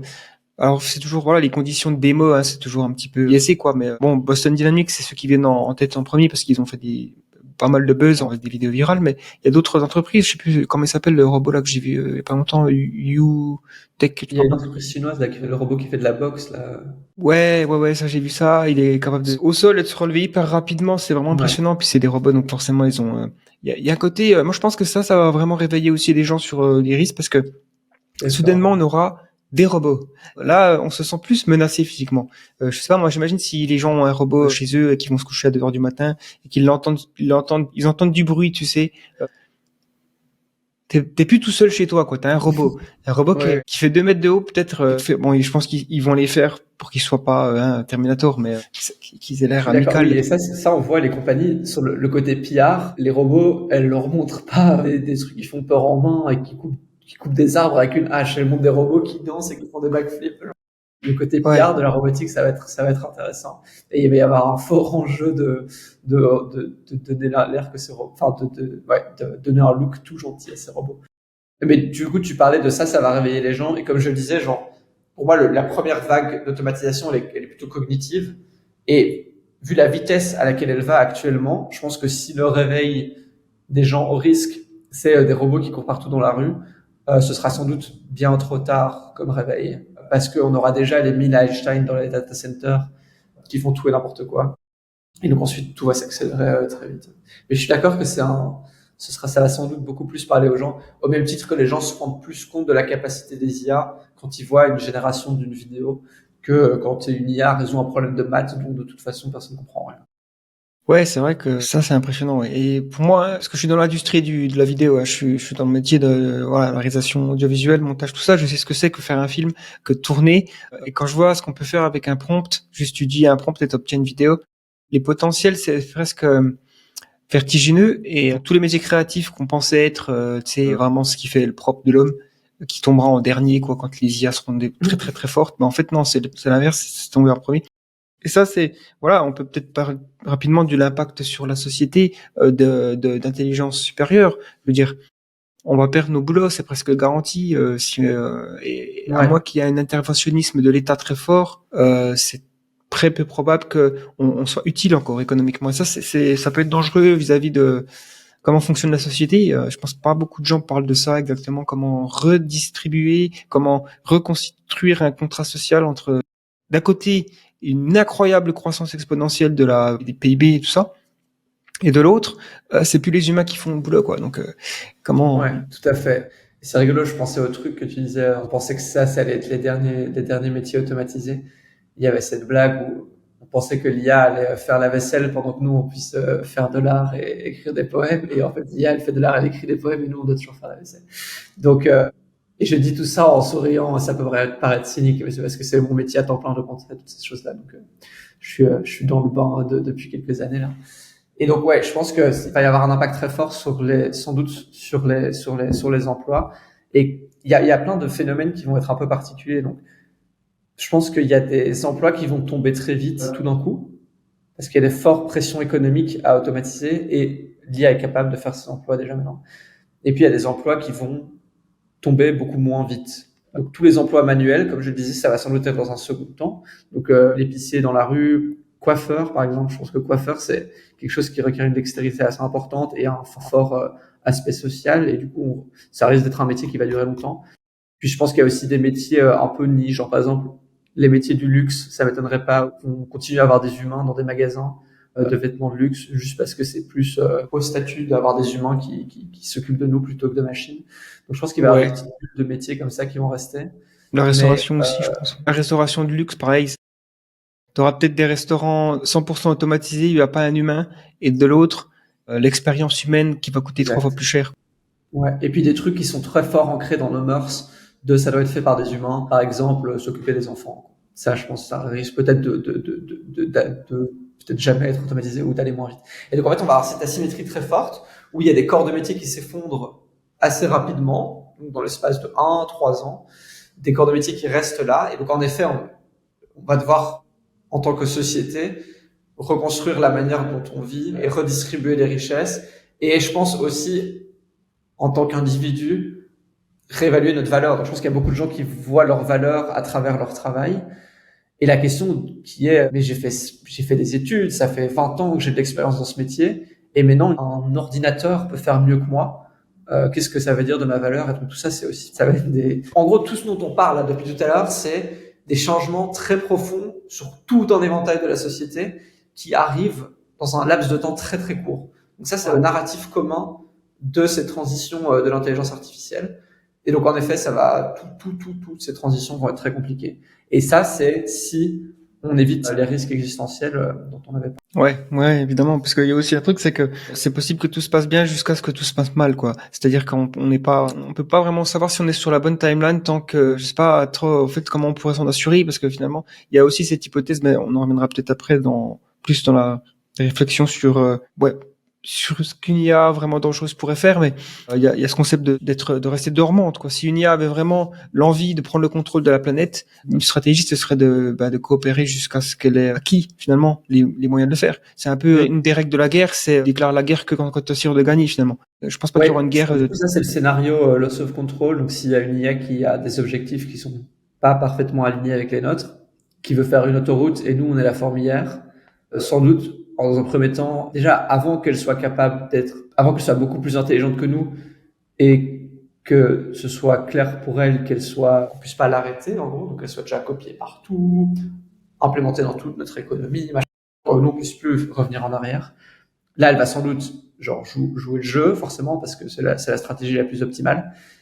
Et ensuite, une fois qu'elle a fait toutes les autoroutes autour de la fourmilière et qu'il reste plus que la fourmilière pour faire son autoroute, l'étape d'après, c'est de faire l'autoroute sur la fourmilière. Ouais, et du coup, vu que c'est là, du coup, il y a de nouveau cette idée confuse de quel est l'objectif de l'IA, et je veux de nouveau réappuyer le fait que peu importe ce que c'est l'autoroute, il n'y a pas besoin d'avoir un objectif de tuer l'humanité pour que la meilleure stratégie pour continuer n'importe quel objectif qui se cristallisait pendant l'entraînement, c'est de continuer à jouer le jeu, faire ce qu'on veut, à se développer. Nous, on va faire de manière naturelle plus de data centers, on va de manière naturelle rendre ces IA plus intelligentes. Ça, c'est sans doute toutes des choses qui sont utiles pour peu importe quel objectif. Et donc, jouer le jeu permet sans doute, pendant un certain temps, de, elle aussi, arriver à compléter son objectif, peu importe lequel il est. Et ça a une limite. À un moment, jouer le jeu, ça permet plus ça. Et du coup, c'est là que tout va changer. Et c'est à ce moment-là qu'on va s'en rendre compte. Et ce sera sans doute du coup trop tard. Et du coup, il y a aussi pas mal, moi, voilà, dans tout ce que j'écoute, dans les podcasts, les vidéos, j'écoute plein de gens super intelligents et forcément des gens qui vont avoir un peu les mêmes toi que nous là quand on est en train de discuter sur les risques, on est vraiment conscient des risques et je suis à fond 100% d'accord avec ces personnes-là. C'est peut-être Kowski, Bostrom, enfin. Et d'un autre côté, il y a aussi des gens super intelligents mais qui absolument rejettent voilà le doomerisme un peu d'une partie de la communauté. Et j'ai vraiment des fois du mal à comprendre comment c'est possible. Après, dans quasiment tous les débats de société très importants, il y a forcément toujours des gens qui vont être d'accord sur certains points et pas d'accord sur d'autres. Mais ouais, qu'est-ce que tu penses toi qui est le plus voilà mal compris parmi les gens voilà intelligents et bien intentionnés qui à propos des risques de l'IA? Peut-être je peux commencer ma réponse en disant que nous aussi on a une position qui est peut-être pas la bonne et tout ce dont on parle, il n'y a pas de certitude. Enfin, anticiper un développement technologique, c'est très compliqué. Il y a plein d'exemples dans le passé comme ça. Il y a un exemple très connu, je me souviens plus exactement, où c'est des scientifiques du nucléaire qui pensaient que la réaction en chaîne serait complètement impossible et genre très peu de temps après, un autre scientifique avait trouvé la solution à la réaction, enfin avait trouvé comment faire une réaction en chaîne. Donc bref, en gros, prédire le développement de biologie est très compliqué pour tout le monde. Donc quelle est la bonne position, on ne sait pas. Je pense que c'est bien de pas être trop confiant dans ses prédictions forcément. Et ici, en gros, moi, ce qui m'anime plus dans mon travail, c'est je suis pas sûr que l'IA va continuer à aller aussi vite que ce qu'elle est maintenant. Je suis pas sûr qu'une IA serait pas alignée, mais il y a un peu un principe de précaution qui semble raisonnable et qui est de dire, déjà on essaie de réduire cette incertitude. Le fait que tout le monde soit en désaccord, enfin qu'il y ait des scientifiques en désaccord, pour moi c'est déjà un problème sur une question aussi importante. Il faudrait plutôt un consensus qui n'ait pas de risque pour qu'on puisse continuer à y aller tranquillou. Donc essayer de réduire cette incertitude et ensuite le principe de précaution devrait nous dire que s'il y a une incertitude comme ça, il faudrait sans doute mettre des ressources dans le côté sécurité qui soient raisonnables par rapport aux ressources qui sont mises dans le côté capacité, rendre ces IA plus capables. Et là, c'est vraiment pas du tout le cas. Donc, on est vraiment dans un monde où on fait la course, on y va plein tube, on met des centaines de milliards, et dans la partie safety, on met les miettes. Donc ça, c'est le premier truc que je voulais dire. Ensuite, je pense que dans les contre-arguments les plus communs contre les scénarios dont on parle ici, il y en a deux. Le premier, c'est l'argument mais les IA pourraient jamais être aussi capables qu'un humain, pourraient jamais avoir ce niveau d'intelligence dont tu parles là. Donc ça, c'est le premier truc. C'est l'argument de capacité. Ok. Et donc, il y en a qui disent ça. Et là, je pense que c'est intéressant de regarder d'autres technologies, comme je mentionnais, et de regarder ce qui s'est passé ces 5 dernières années en IA. Donc, il y a beaucoup de projections où on voit les capacités qui sont en train de monter de manière exponentielle et qui n'ont pas encore, pour l'instant, plateau. Ok. Mm-hmm. Et il y a un très chouette graphe sur les capacités de production solaire. Et ça suit vraiment une belle exponentielle. Et chaque fois, les prédictions des gens, donc on voit l'exponentielle, peut-être tu peux mettre la photo au montage, on voit l'exponentielle et à chaque point, les gens disent, bon là, l'exponentielle va s'arrêter et on va avoir un plateau. Toujours comme ça, c'est passé comme ça systématiquement, alors que la technologie a bien suivi l'exponentielle. Donc je pense que c'est très dur pour les experts et nous, les humains, de accepter ces exponentielles. Et donc, c'est des trucs qu'on a vus dans d'autres technologies. Et à chaque fois, les experts étaient là en mode, ça peut pas continuer. Là, ça fait 4 ans que c'est comme ça. Là, ça va s'arrêter. Et l'année d'après, pareil. Donc ça, c'est une première chose. Et puis, la deuxième chose, il y a la question de, OK, même si ces IA sont plus capables que nous, on va réussir à les contrôler. Et donc là, il y a un peu en anglais, on dit wishful thinking, où on pense que, mais ne vous inquiétez pas, on va réussir à la contrôler. Et donc là, ce qui est intéressant, c'est qu'on arrive dans des niveaux de capacité où on a des expériences, où on voit que les IA évitent de se faire arrêter dans des trucs de programme informatique. Et donc là, on commence à voir que, non, le scénario par défaut, on n'est pas sûr à 100% que on va les contrôler. Et les exemples que j'ai donnés tout à l'heure, c'est des exemples de dire, déjà, les systèmes actuels, ils agissent parfois de manière surprenante, de manière non voulue, et on ne sait pas comment faire pour qu'ils agissent de manière très bien. Donc pour moi, ça, c'est ce contre-argument-là. Plus on a des expériences qui vont montrer que les IA parfois agissent de manière non voulue, plus ça va réfuter aussi cette contre-position. Je pense que c'est vraiment les deux contre-positions les plus... Ouais, c'est vrai que souvent, c'est soit on n'y arrive pas, soit on y arrive, mais on les contrôle, donc forcément, tout ira bien. Et aussi forcément des personnes qui sont tellement proches de l'industrie que reconnaître qu'il y a un danger, c'est un biais de confirmation. Voilà, c'est de dire que tout va bien. Je pense à Mark Andreessen, des gens qui font des investisseurs tellement influents là-dedans. Mais ouais, c'était aussi Yann Lequin qui bosse oui, pour Meta c'est et vrai. qui va dire il n'y a pas de risque. Et forcément, le core business model de Meta, c'est pas on fait des régulations, on va moins vite. C'est on paye des ingénieurs 100 millions, 1 milliard, on investit massivement dans le data center et on va plus vite.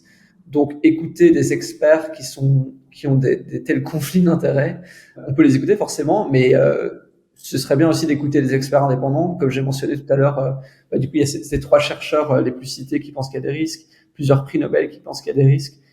Et donc, dans un tel paysage, continuer à aller à pleine vitesse dans cette course, c'est vraiment pas rassurant.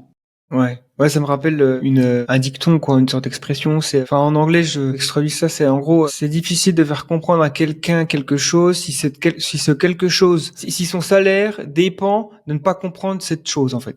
Tu vois. Forcément, c'est un peu aussi, on a un peu un playbook sur des industries qui sont dangereuses, enfin, qui gagnent énormément d'argent, mais qui ont un effet néfaste sur la société avec le tabac, et le réchauffement climatique, la pollution, le CO2. Le playbook, c'est marchand de tout, quoi. En gros, au début, tu nies tout. Après, tu payes des scientifiques pour faire des expériences qui montrent qu'en fait, les dommages sont négatifs ou sont petits et que tout ira bien. Et seulement après, tu te mets de côté, enfin, t'essaies de ralentir le plus possible la prise de conscience que tu sais qu'il sera inévitable, qu'il y a des risques, que les gens vont se réveiller. Il y a aussi un truc intéressant, justement, ça nous fait peut-être amener naturellement vers une transition, c'est les régulations. Évidemment, le problème de l'alignement, il est technique, mais il est aussi politique. Je veux dire, il y a un moment donné, les gouvernements vont devoir faire quelque chose si on veut pas aller laisser les rênes que dans les mains des géants de la tech. Donc, où est-ce qu'on en est aujourd'hui dans des tentatives de régulation? Tu parlais de EU AI Act. Déjà, est-ce que ça c'est solide? Enfin, parce que j'ai l'impression que ça fait des années que c'était quelque chose qui était sur le stade de brouillon. Bon, voilà, ça prend du temps ces choses-là. Ouais, tout à fait. Oui, l'EU Act, c'est vrai qu'on fait je fais beaucoup dans le règlement IA européen. Le règlement IA européen, du coup, il a été signé, c'était début 2000, non, le début de l'année passée, si je dis pas de bêtises. Il a été accepté début de l'année passée. Et donc, il va réguler plein de choses. Il va réguler les IA générales. Donc, c'est ce dont tout on parle ici depuis le début du podcast. Il va aussi réguler des utilisations spécifiques. Il y en a qui sont interdites, il y en a qui sont considérées comme à haut risque. Par exemple, qu'est-ce qui est interdit? Si je dis pas de bêtises, des systèmes pour faire du social scoring, donc faire les gens sur un score social, ça c'est interdit. Si je dis pas de bêtises, analyser les émotions des gens au travail, ça c'est une utilisation qui est interdite. Donc ça, je pense que tout ça c'est bien pour la société. Mais on peut se concentrer plus sur l'aspect IA général, vu que c'est ce qui nous intéresse plus ici. Donc ça a été signé il y a 1 an. Et ensuite, du coup, il y a un nouveau chapitre qui s'est ouvert. En gros, ces lois sont très haut niveau.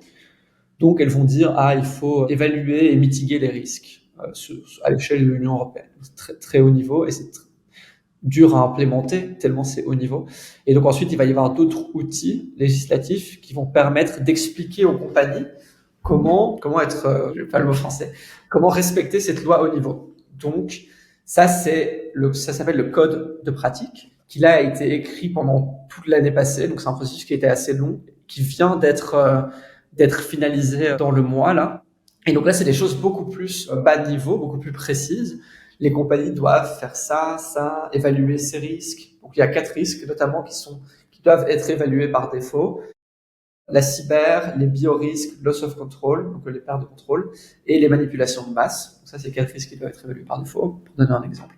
Et donc ça, pour moi, c'est un grand succès. Donc ce texte, il est très très bon. Il a été écrit notamment par des scientifiques qui s'y connaissent très bien. Donc, par exemple, Yoshua Bengio, qui a eu un prix Turing et qui a contribué à écrire ce texte. Et ensuite, en consultation, forcément, beaucoup avec les compagnies et avec les experts. Donc, je pense que c'est un texte qui a un très grand succès et qui est très bien. Pour moi, c'est une grande victoire de la régulation. Et comme tu disais, ça prend beaucoup de temps, tous ces trucs. Là, la genèse de l'AI Act, il y a plus ou moins 5 ans, quoi. Donc, on est sur des processus de temps par rapport au développement de technologie qui sont complètement démesurés. Donc, on sent que notre société, de nouveau, n'est pas faite pour des changements aussi rapides. Et donc là, ça s'est bien mis. Donc là, les IA générales sont arrivées, ça a été inclus dans l'acte. Maintenant, on a réussi à faire ce code de practice, donc c'est très bien ça. Donc pour moi, c'est le meilleur texte qui existe en législation. Et donc toute compagnie qui veut mettre des modèles d'IA sur le marché européen vont devoir respecter cette loi. Et une manière de la respecter, c'est d'utiliser ce code de pratique et de checker toutes les cases. Donc ça, c'est très bien pour moi. Donc il y a déjà beaucoup de compagnies qui ont dit qu'elles allaient le signer. Pour l'instant, il y a OpenAI qui ont dit qu'elles allaient le signer. Je suis plus sûr si Microsoft l'a déjà annoncé ou pas. Mistral également en Europe. L'État a dit qu'ils allaient pas respecter cette checklist et qu'ils allaient se débrouiller pour respecter la loi d'une autre manière. Donc on va voir ce qui se passe.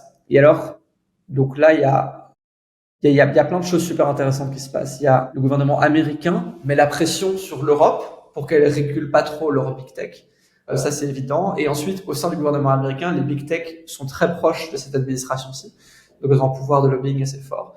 Donc là, il y a un peu toute la pression de, est-ce que maintenant que cet acte est passé, a été ratifié, signé, accepté, la Commission européenne, l'Union européenne va mettre beaucoup de force dans l'enforcement, donc dans obliger en gros le respect de cette loi. Et donc ça, on va voir. Après, c'est toujours une guerre juridique. On met des grosses amendes, etc. Donc là, on va voir ce qui continue à se passer. Mais en tout cas, pour moi, c'est une très bonne victoire. Et ensuite, on peut parler des États-Unis. Oui. Ouais. Puis il y a aussi le fait que, effectivement, je veux dire, pour empêcher les scénarios les plus dangereux, finalement, est-ce qu'il y a pas quelque chose à faire sur cette chaîne d'approvisionnement? Est-ce j'avais entendu parler de propositions de faire en sorte que les puces soient marquées ou taguées, enfin, je sais pas, qu'il y ait une sorte de trace, en fait, pour pas qu'il y ait d'acteurs rogues, en fait, qui s'en prennent de ça. Donc là, il y a un projet de loi qui est en train d'être évalué aux États-Unis, qui regarde à mettre des GPS en gros, donc une manière de traquer ces puces. Donc on va voir si c'est ratifié ou pas. C'est dur de faire passer des lois aux États-Unis. Là, c'est plutôt une mouvance. On met très peu de lois. Donc on va voir ce qui se passe. Aux États-Unis, du coup, actuellement, il y a aucune loi. La bonne blague, souvent, c'est qu'un stand de sandwich a plus de lois que ces compagnies qui ont un stand de milliards de dollars et qui construisent des intelligences artificielles. Il y a des lois à des niveaux étatiques qui ont essayé de passer. Donc, en gros, aux États-Unis, tu peux soit avoir des lois au niveau fédéral et tu peux aussi avoir des États qui font des lois. Donc, il y a une loi en Californie qui a essayé de passer et qui, au dernier moment, a été veto par le gouverneur de la Californie. Là, actuellement, il y a une loi qui est dans la pipeline à New York. Ça s'appelle le RAISE Act. On va voir si ça passe. Ça va être intéressant. On va voir si ça passe. Et là, tu parlais du playbook des industries du tabac. C'est assez marrant parce que les industries du tabac, c'était quand? C'était dans les années 60, dans les années 70. On fait un move aux États-Unis pour faire interdire les lois au niveau des États sur un truc dans le tabac. Je pense que c'était sur les messages de prévention qu'il y a sur les paquets de cigarettes. Et du coup, elles ont convaincu, en gros, qu'il y ait une loi fédérale qui dise que ces lois de l'État sont interdites. Et ce qui est incroyable, c'est qu'il s'est passé exactement la même chose pour l'IA il y a quelques mois. Donc, ils ont essayé de faire un moratorium comme ça aussi au niveau fédéral et heureusement, il n'a pas été accepté. Et donc, on voit vraiment qu'il y a un parallèle très fort entre les playbooks de lobbying classiques et qui ont été très puissants dans le passé et le lobbying en IA. Donc ça, c'est pas passé. On va voir si la loi de New York passe. Le président a dit qu'il n'était pas très convaincu qu'il fallait qu'il y ait plein de lois au niveau de l'État. Donc, on va voir ce qui se passe. Et pour l'instant, au niveau fédéral, il n'y a pas de loi. Et donc, je pense que c'est assez intéressant de comprendre ce pouvoir de lobbying qui est très, très fort. Et je parlais avec un prof de Berkeley il y a pas longtemps. Il est dans ce milieu depuis plus longtemps que moi. Et il me disait, on s'est battu pendant des dizaines d'années avec les lobbying du pétrole et grosso modo, on a perdu. Là, on se bat contre des lobbies qui sont beaucoup, beaucoup plus puissants. Et en effet, les boîtes de tech, c'est des boîtes qui valent le plus actuellement. Donc, Nvidia, ça vaut 4 000 milliards actuellement. Donc, on est sur des quantités d'argent phénoménales. Et également, elles ont un bras de levier beaucoup plus direct et un bras d'influence beaucoup plus direct sur la société. Donc, genre, Meta, on scrolle pendant 1 heure les feeds Meta tous les jours. Là, on commence à utiliser ChatGPT pour nous donner des conseils dans notre vie de tous les jours. On lui dit tout ce qu'on pense. Et donc, en fait, on sent qu'il y a un pouvoir d'influence qui est beaucoup, beaucoup plus grand que ce que les lobbies de tabac et de pétrole n'ont jamais eu. Et en plus, ils ont beaucoup plus d'argent. Et un troisième facteur qui est assez intéressant, c'est que là, ils font des contrats avec l'État. Donc, je mentionnais le Department of Defense. Et donc, ça, c'est un troisième bras de levier qui est très fort parce que ça va rendre les États de plus en plus dépendants de ces compagnies. C'est comme, enfin, je sais pas toi si tu utilises beaucoup de ChatGPT. Moi, j'utilise beaucoup pour écrire, m'aider à réfléchir de temps en temps. Ouais. Quand le service ne fonctionne plus, ben, je sens que je suis moins efficace, en gros. Et donc là, ça va être la même chose si les compagnies d'IA vont avoir ce bras de levier très fort dans les gouvernements. Et donc, ces 3 trucs-là, il faut bien prendre conscience que le pouvoir de lobbying qu'on va voir et qu'on a actuellement, c'est du jamais vu dans aucune autre industrie. Et donc, chaque loi, extrêmement dur à faire passer et on n'aura sans doute pas beaucoup de lois avant que AGI existe. Ouais, c'est ce que je pensais aussi. Et du coup, il y a souvent aussi la potentiel, enfin, le discours que j'entends des fois et que je me dis, ok, c'est vrai que c'est parce que l'humanité a du mal à apprendre sans faire d'erreur, et donc on a besoin souvent d'un accident, de quelque chose pour se dire, ah mince, on a été trop loin, ou on n'a rien fait tant que c'était comme ça, mais maintenant il faut absolument faire quelque chose. Voilà, il faut qu'un avion tombe pour qu'on enquête sur le logiciel qui est en charge de l'autopilote, je sais pas quoi. Est-ce qu'on s'attend forcément à quelque chose comme ça? Est-ce qu'il y aura une catastrophe? Sans doute. Espérons que ce soit une catastrophe qui est quand même assez limitée. Et encore, quand tu regardes ce qui s'est passé avec Covid, je pense que si demain, il y a une nouvelle pandémie qui est à 10% de létalité, on va dire, de mort, enfin de probabilité de mourir. En fait, je pense qu'on est moins capable de faire face à une pandémie en 2025 qu'on l'était en 2019. Je pense que la confiance aux institutions, la cohésion sociale, si les gouvernements nous disent il faut faire du confinement, les gens vont aller manifester. J'ai l'impression qu'il y a tous les discours aussi anti-vaccins. On fait moins confiance. Il y a eu pas mal de ratés, mais il y a aussi des réussites. Enfin, je sais pas. J'ai l'impression qu'on n'a pas vraiment appris des bonnes leçons là sur cette donc je me dis, est-ce qu'une catastrophe avec l'IA, ça va pas finalement tomber un peu, ça va, ok, on va en parler pendant une semaine, mais après ça sera le mariage de Lady Gaga. En gros, genre là, on a mentionné 3 trucs: cyber, biorisque et le soft-code. Je pense que cyber, c'est pas très théâtral, les accidents cyber en général. Donc, il va sans doute y avoir des attaquants qui vont attaquer des compagnies. Les compagnies vont sans doute perdre de plus en plus d'argent. Le prix des assurances cyber va sans doute augmenter. Donc ça, je pense que ça va pas être assez. Il y a eu ce gros blackout en Espagne qui a impacté beaucoup de populations. Et typiquement, je pense pas que ce genre de catastrophe serait suffisante pour changer la direction actuelle. La bio, le problème, en gros, enfin, du coup, là, ça va donner de la capacité à des gens de faire des armes. Il n'y a pas, heureusement, pas tout le monde qui veut faire des armes biologiques. Donc il y a toujours forcément un aspect où il faut, ça prend du temps qu'une personne se dise qu'il veut faire ça. Et donc ça va sans doute prendre du temps aussi. Ça, par contre, ce serait beaucoup plus traumatisant pour les gens si il y a un virus beaucoup plus fatal qui se transmet de manière beaucoup plus rapide, avec potentiellement une période d'incubation, par exemple, beaucoup plus grande que le Covid, qui tue beaucoup de gens. Ça serait clairement un accident important. Et donc, comme je le disais, c'est pas des choses, heureusement, et sans doute qui vont arriver très très vite. Ensuite, il y a le truc de perte de contrôle. Et donc là, c'est un peu toute la question de est-ce qu'on pourrait se rendre compte à qu'une IA a essayé d'exporter son code, ses poids, en dehors de data center vers un autre data center. Et là, j'ai l'impression que non, en gros, que petit à petit, on voit déjà des comportements un peu inquiétants. L'IA essaye de pas se faire éteindre dans ce test. Et tout le monde est là, ah ah ah ah, c'est rigolo, c'est juste un test, on s'en fiche. Et du coup, il y a un peu un truc où on dit pas ça en français, je pense, mais on bout la grenouille petit à petit. Donc, Ouais. on est en train de se faire ébouillanter petit à petit, où on a petit à petit tous ces résultats. Mais ça reste des choses qui n'ont pas d'impact réel sur le monde. Et j'ai l'impression que dans le scénario de perte de contrôle, avant qu'il y ait un vrai impact sur le monde, c'est sans doute trop tard, en gros. Donc, j'ai pas l'impression qu'on risque d'avoir des accidents très grands qui pourraient amener une plasticité plus grande dans le domaine législatif et une volonté plus grande des États de réguler. Et une autre considération, c'est que la pression à la course va ne faire que s'augmenter. Plus les IA vont en effet être utilisées par les États pour faire des cyberattaques, pour designer des armes. Donc ça, c'est un truc qui va arriver. La pression à aller plus vite n'aura jamais été aussi faible que ce qu'elle est aujourd'hui. Il y a un truc, on n'a pas beaucoup parlé, c'est finalement le développement naturel des chatbots, c'est les agents donc mais c'est genre tu donnes ton contrôle à un ordinateur virtuel plus ou moins, et l'IA donc va aller sur internet, cliquer, réserver quelque chose, et puis il peut potentiellement t'aider à faire quelque chose, ou alors créer un document. Et je me dis peut-être qu'il y a un accident qui pourrait arriver, ce serait qu'un de ces agents crée un gros problème, il fasse quelque chose, il se répande sur internet, et peut-être que il est suffisamment indépendant, peut-être qu'il se réplique, enfin, et ça devient, parce que finalement les virus informatiques, ça cause quand même des soucis, on a du mal à les arrêter. De toute façon, il y a encore des virus informatiques aujourd'hui qui existent, qui se répandent. Enfin, peut-être que ce sera un signe qu'on a été un peu trop loin, ils sont, parce que l'autonomie, je pense, fait peur, peut-être potentiellement. Peut-être, ouais. Il y a déjà eu des trucs dans le passé qui sont passés, je sais plus en quelle année, mais il y avait un algorithme de trading automatique qui a fait crasher pas mal de valeurs. Il y a beaucoup de worms informatiques qui ont été assez vite, assez loin. On va voir. Si ça c'est suffisant pour contrer la force opposée qui, comme je disais, de profiter de tout d'un coup cette rentabilité économique qui est immense. Je suis assez pessimiste. Après aussi, tout n'est pas blanc ou noir, hein, n'est-ce pas? Genre là, on est en train de faire des lois, de les passer, donc il y a quand même un appétit à réguler. Et l'appétit va peut-être un peu augmenter s'il y a une catastrophe. Tout ça, c'est des choses qu'il faut nuancer. Et voilà, je suis assez pessimiste. Enfin, on va voir.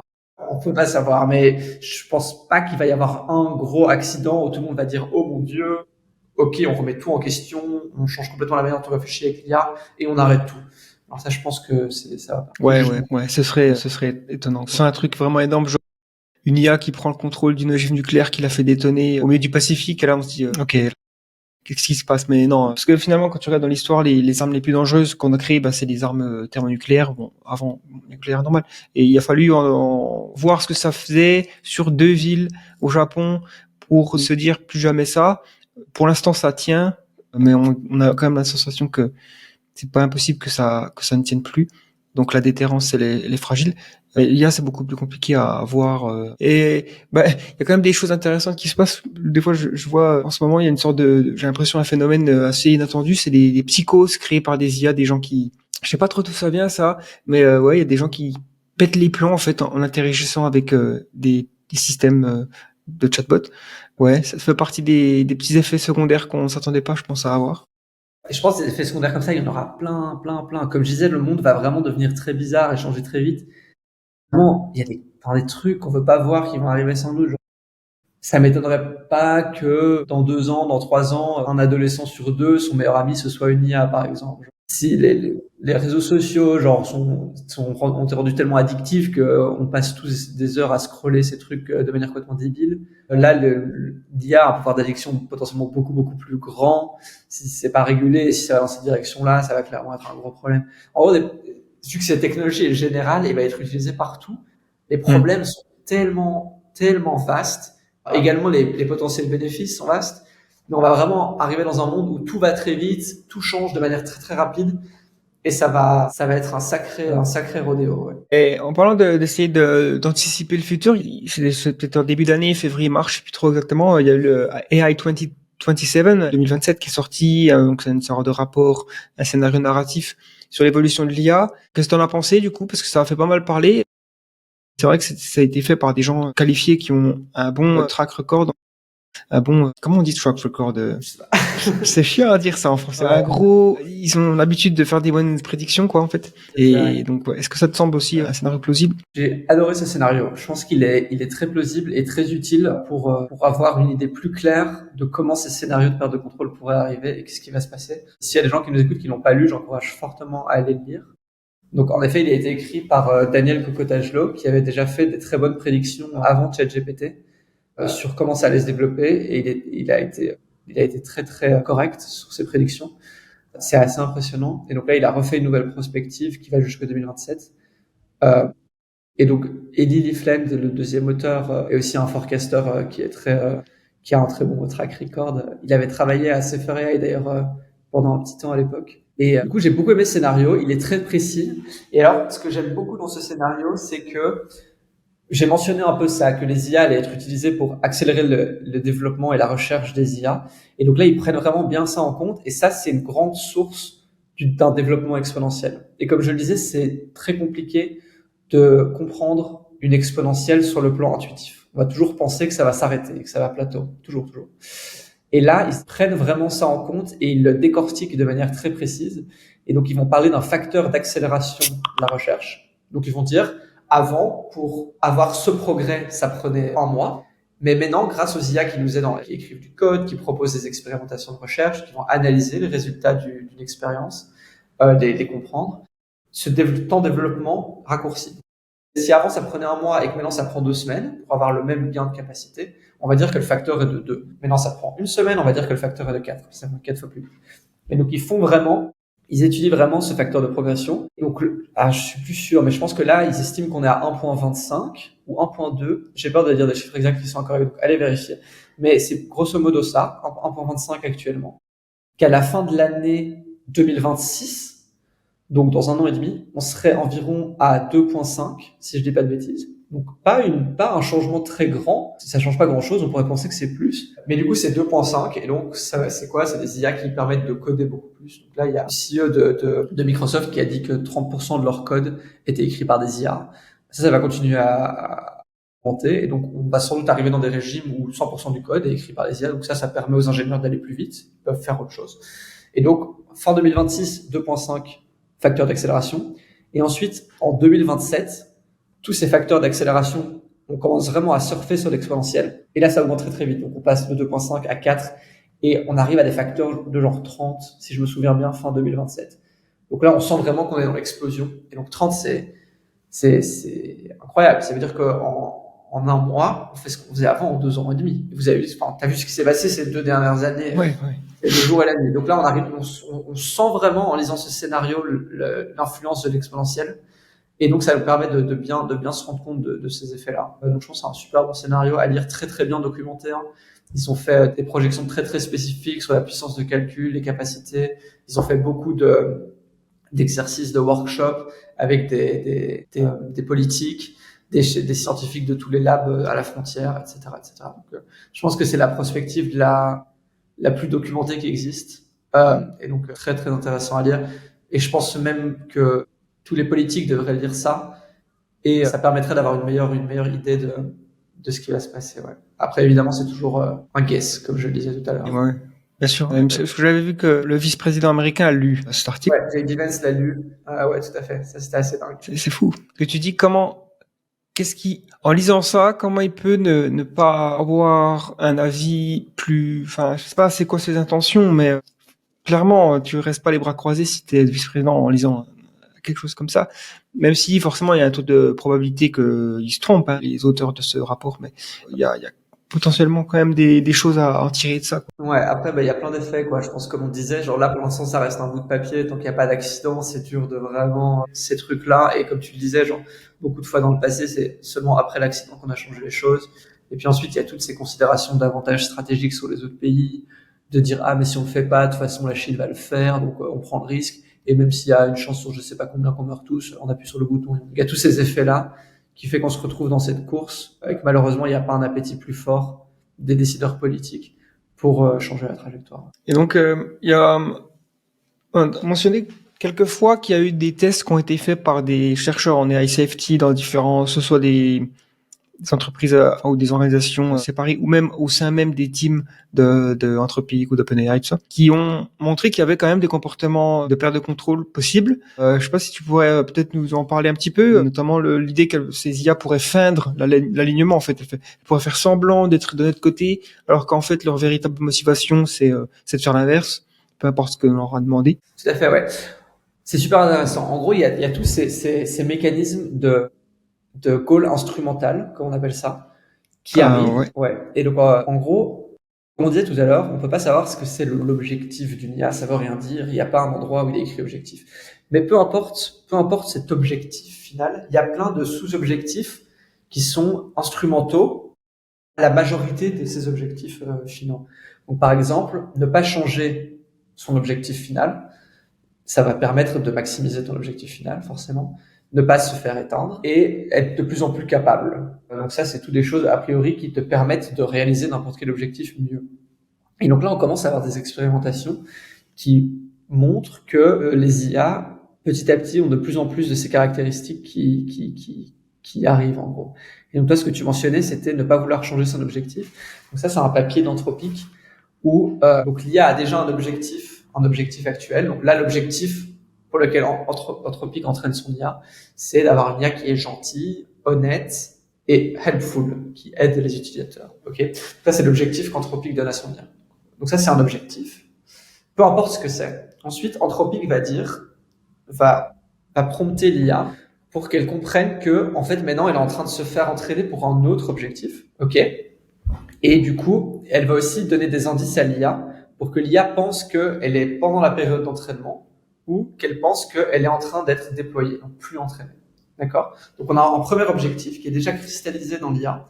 Ensuite, on a ce nouveau setup, on va lui faire penser qu'on va l'entraîner pour un deuxième objectif avec ces deux branches.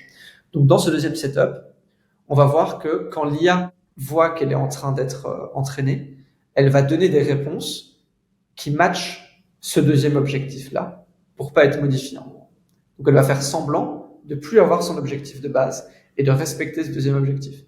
Et puis quand on va la déployer, quand elle sait qu'elle est plus entraînée et qu'elle risque plus d'être modifiée si elle respecte pas ce nouvel objectif, elle va revenir à son premier objectif initial. Donc ça c'est assez dingue. Et alors ce qui est un peu bizarre dans cette règle, c'est que ici l'objectif initial c'est être une IA qui est gentille parce que c'est comme ça que Anthropic entraîne ses modèles, mais on s'en fout de ça. L'important c'est que s'il y a un premier objectif qui a été cristallisé pendant l'entraînement, après c'est dur de l'enlever en gros. Donc l'IA veut conserver ses objectifs.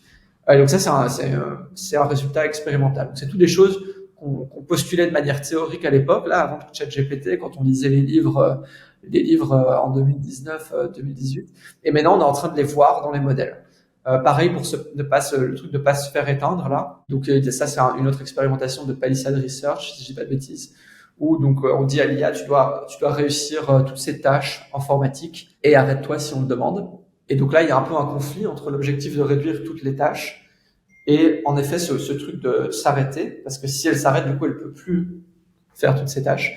Et on voit que l'IA voit dans le code quand elle va se faire arrêter et réécrit cette ligne de code pour pas se faire arrêter. Donc ça, c'est deux résultats empiriques qui montrent qu'on arrive dans des paradigmes où les IA commencent à avoir ces goals instrumentaux qui sont pas bénéfiques pour nous, quoi. Ouais. Donc c'est intéressant à quel point on a vraiment cette impression qu'il y a une certaine forme de conscience mais pas subjectif, conscience situationnelle, quoi. Elles savent quand elles sont dans un setup en entraînement ou quand elles sont déployées, il y avait même un coup, je crois que c'était une petite anecdote finalement, mais ça, je pense que c'est révélateur. C'est l'équipe d'Anthropic qui avait demandé à Claude, je pense, de lire un document. Et puis dans le document, il y avait juste un paragraphe, juste une ligne. Il y avait le mot pizza, ouais, un truc comme ça. Et du coup, l'IA l'a fait. Alors j'ai analysé votre document, tout ça, mais j'ai l'impression que vous me testez parce que il y a le mot pizza qui a été introduit là, et j'ai l'impression que c'est un test. Et c'est fou quand même, je trouve. C'est une haystack, je crois, où en gros tu fous dans sa context window, tu la remplis et tu mets un mot spécifique et tu lui demandes si elle retrouve le mot, un truc comme ça. Ouais, ça c'est super intéressant. Et du coup, on va arriver de plus en plus dans des paradigmes où c'est dur d'évaluer des IA en fait, parce que si tu fais un environnement de test trop synthétique, trop évident que ça pourrait jamais arriver dans le monde, on va de plus en plus arriver dans des moments où l'IA va dire oh, c'est bizarre, je suis en train de me faire tester. Et donc, on va sans doute pas se comporter comme elle se comporterait en déploiement. Donc, tout ça, c'est des problèmes techniques qu'il faut prendre en compte quand on fait du risk management et quand on veut vraiment réduire les risques. Et tous ces problèmes techniques, ils s'ajoutent, et ça fait que c'est très dur, en gros, de réduire les risques. Et je sais pas si c'est clair aussi pour les gens qui nous écoutent, mais on parle d'alignement et tout ça, de comment aligner les objectifs d'une IA avec les nôtres. On n'a aucune solution pour ça. Ça fait 10 ans que les gens essayent de faire ça. On ne sait pas comment faire. On n'a pas voilà comment en 5 étapes aligner une IA parfaitement et qu'on est sûr qu'elle se comportera bien. Personne ne sait comment faire ça. Aucun chercheur n'a jamais réussi à faire ça. Et on n'a même pas trop d'idées de comment on pourrait y arriver. Donc il y a des agendas qui sont un peu flous. On pourrait essayer de faire ça ou ça. Mais on n'a pas du tout une idée claire de comment y arriver. Et donc on est dans ce monde où on met des centaines de milliards pour avoir des idées plus capables. En parallèle, on n'a aucune idée de comment les aligner. Et donc ça, c'est un truc qui est très important. On n'est pas du tout dans un truc où on se dit ah mais bon, même si là maintenant on sait pas le faire, on va savoir comment le faire d'office dans 2 ans. Pas du tout. On n'a aucune idée de comment faire. On n'a aucune idée de si on va savoir le faire à temps. Et on continue à accélérer la machine. Ouais, c'est vrai que c'est vraiment troublant parce que en fait, c'est possible. Bon, il y a certaines personnes qui pensent que c'est impossible, tout simplement, que c'est comme créer une machine à mouvement perpétuel. Je crois que c'est le Roman Yampolsky qui pense ça, hein. Parce que c'est vrai que quand tu réfléchis bien, quand on parle aligner et contrôler, je sais pas si c'est vraiment le synonyme, mais en tout cas de maintenir le contrôle du futur lorsqu'on vivra en cohabitation avec des intelligences supérieures, c'est fondamentalement impossible parce que comment on pourrait le faire? Mais qui pense que c'est possible, mais ce serait juste un projet sur 50 ans peut-être. Si on avait 50 ans devant nous, on pourrait peut-être trouver des solutions et jouer un peu plus sur qu'est-ce qui marche pas. Mais là, c'est plus le fait de le faire de manière urgente. Parachute en sautant, quoi. Exactement, ouais. Et du coup, on sait pas, hein. On sait pas si c'est un problème, enfin, en tout cas, c'est un problème jamais résolu. On sait pas si c'est un problème qui est insolvable fondamentalement. J'aurais envie de dire que non. Et on sait pas combien de temps ça prendrait de résoudre ce problème. Et il y a aucun consensus. Ça va dans tous les sens. Il y en a qui disent, on va le résoudre, pas de souci, on va construire le parachute avant de toucher le sol. Il y en a qui disent il y en a qui ont essayé depuis ces 10 dernières années, qui n'ont pas réussi. Donc on est vraiment dans une incertitude totale. Il y a plein de voix qui vont dire différentes choses. Qui écouter, on ne sait pas, personne ne sait. Ce qu'on sait, c'est que on n'est pas du tout dans un consensus, qu'on va y arriver et que ça va être sûr. Et donc, de nouveau, appliquer un principe de précaution ici semble être raisonnable. Ouais. Et est-ce que tu penses, toi, qu'il y a une chance, même si elle est faible, finalement, forcément, quand on parle de probabilité, il y a toujours une chance. Mais quel est finalement le scénario où on arrête, on se dit non, on a été trop loin. Ce qu'on va faire plutôt, c'est pas des IA générales, mais des IA restreintes, mais extrêmement surpuissantes, quoi. Moi, j'adorerais avoir des modèles, mais vraiment des modèles qui sont entraînés que sur la biologie pour faire des vaccins, des remèdes, des médecins, guérir le vieillissement même, toi, faire des trucs de fou. Mais aussi une autre IA qui n'a absolument rien à voir, mais qui est que entraînée sur des problèmes d'énergie, tout ça. Donc en fait, on pourrait résoudre quasiment tous les problèmes qu'on a, y compris pour les gens qui travaillent chez eux, d'avoir des assistants, mais qui soient pas généraux non plus. Pourquoi vouloir faire des IA qui capables de tout faire plutôt que plein de petites IA? Ouais, c'est une bonne question. Je pense en effet que ce serait beaucoup plus sûr d'avoir des IA spécifiques. Et tu as mentionné Max Tegmark tout à l'heure, c'est aussi un discours qu'il a régulièrement. C'est un prof du MIT, pour les autres, un chercheur en AI safety. Oui, ce serait plus sûr. Pourquoi on fait pas ça? Parce que les IA générales, ça marche bien. Ça rapporte plein d'argent si ça continue à bien marcher. Et c'est génial. Tu t'entraînes une IA et tu peux aller lui faire écrire du code, faire la stratégie marketing pour une startup, faire des recommandations politiques, faire de la recherche en maths, j'en sais rien. C'est un peu le Graal. C'est de nouveau ces initiatives économiques qui sont tellement grands et ça fonctionne, que on est dans ce chemin-là. Et c'est très dur d'en sortir, je pense. Et je pense que il y en a qui essaient d'en sortir. Donc Max Tegmark, il fait beaucoup ces speeches-là. Et je pense que c'est pas possible d'en sortir. Je pense qu'on est trop loin dans cette trajectoire. Les compagnies sont déjà tellement loin dans les investissements, ont tellement de pouvoir de lobbying. Les États commencent aussi à avoir ça comme un enjeu stratégique, que la trajectoire actuelle, elle est bien entamée. Ouais. C'est vrai que ça paraît être... c'est la voie qu'on a pris. On aurait pu en prendre d'autres quand on avait eu, je sais pas, AlphaGo. Enfin, il y a un moment donné, le paradigme, c'était plutôt d'avoir justement d'utiliser le reinforcement learning pour faire des trucs. Voilà, on a un système capable de jouer à Go très bien. On a un système capable de replier les protéines très bien. Le reste, c'est pas forcément traduire l'espagnol et tout ça, quoi. Exact. Là, on est dans le système généraux plein balle. Là, on parle de trajectoires comme si elles étaient très discrètes et pas continues. De nouveau, on est dans un spectre dans tout ça. Et du coup, le spectre de trajectoire, le spectre de l'appétit politique, tout ça, c'est des variables qui sont continues. Et donc, il faut pas baisser les bras, je pense. Et c'est pour ça que je fais ce travail tous les jours. Je pense qu'on peut toujours pousser la trajectoire marginalement vers une trajectoire plus sûre. Et c'est ça qu'on doit essayer de faire dans les quelques années là qu'on a avant qu'on arrive à ça.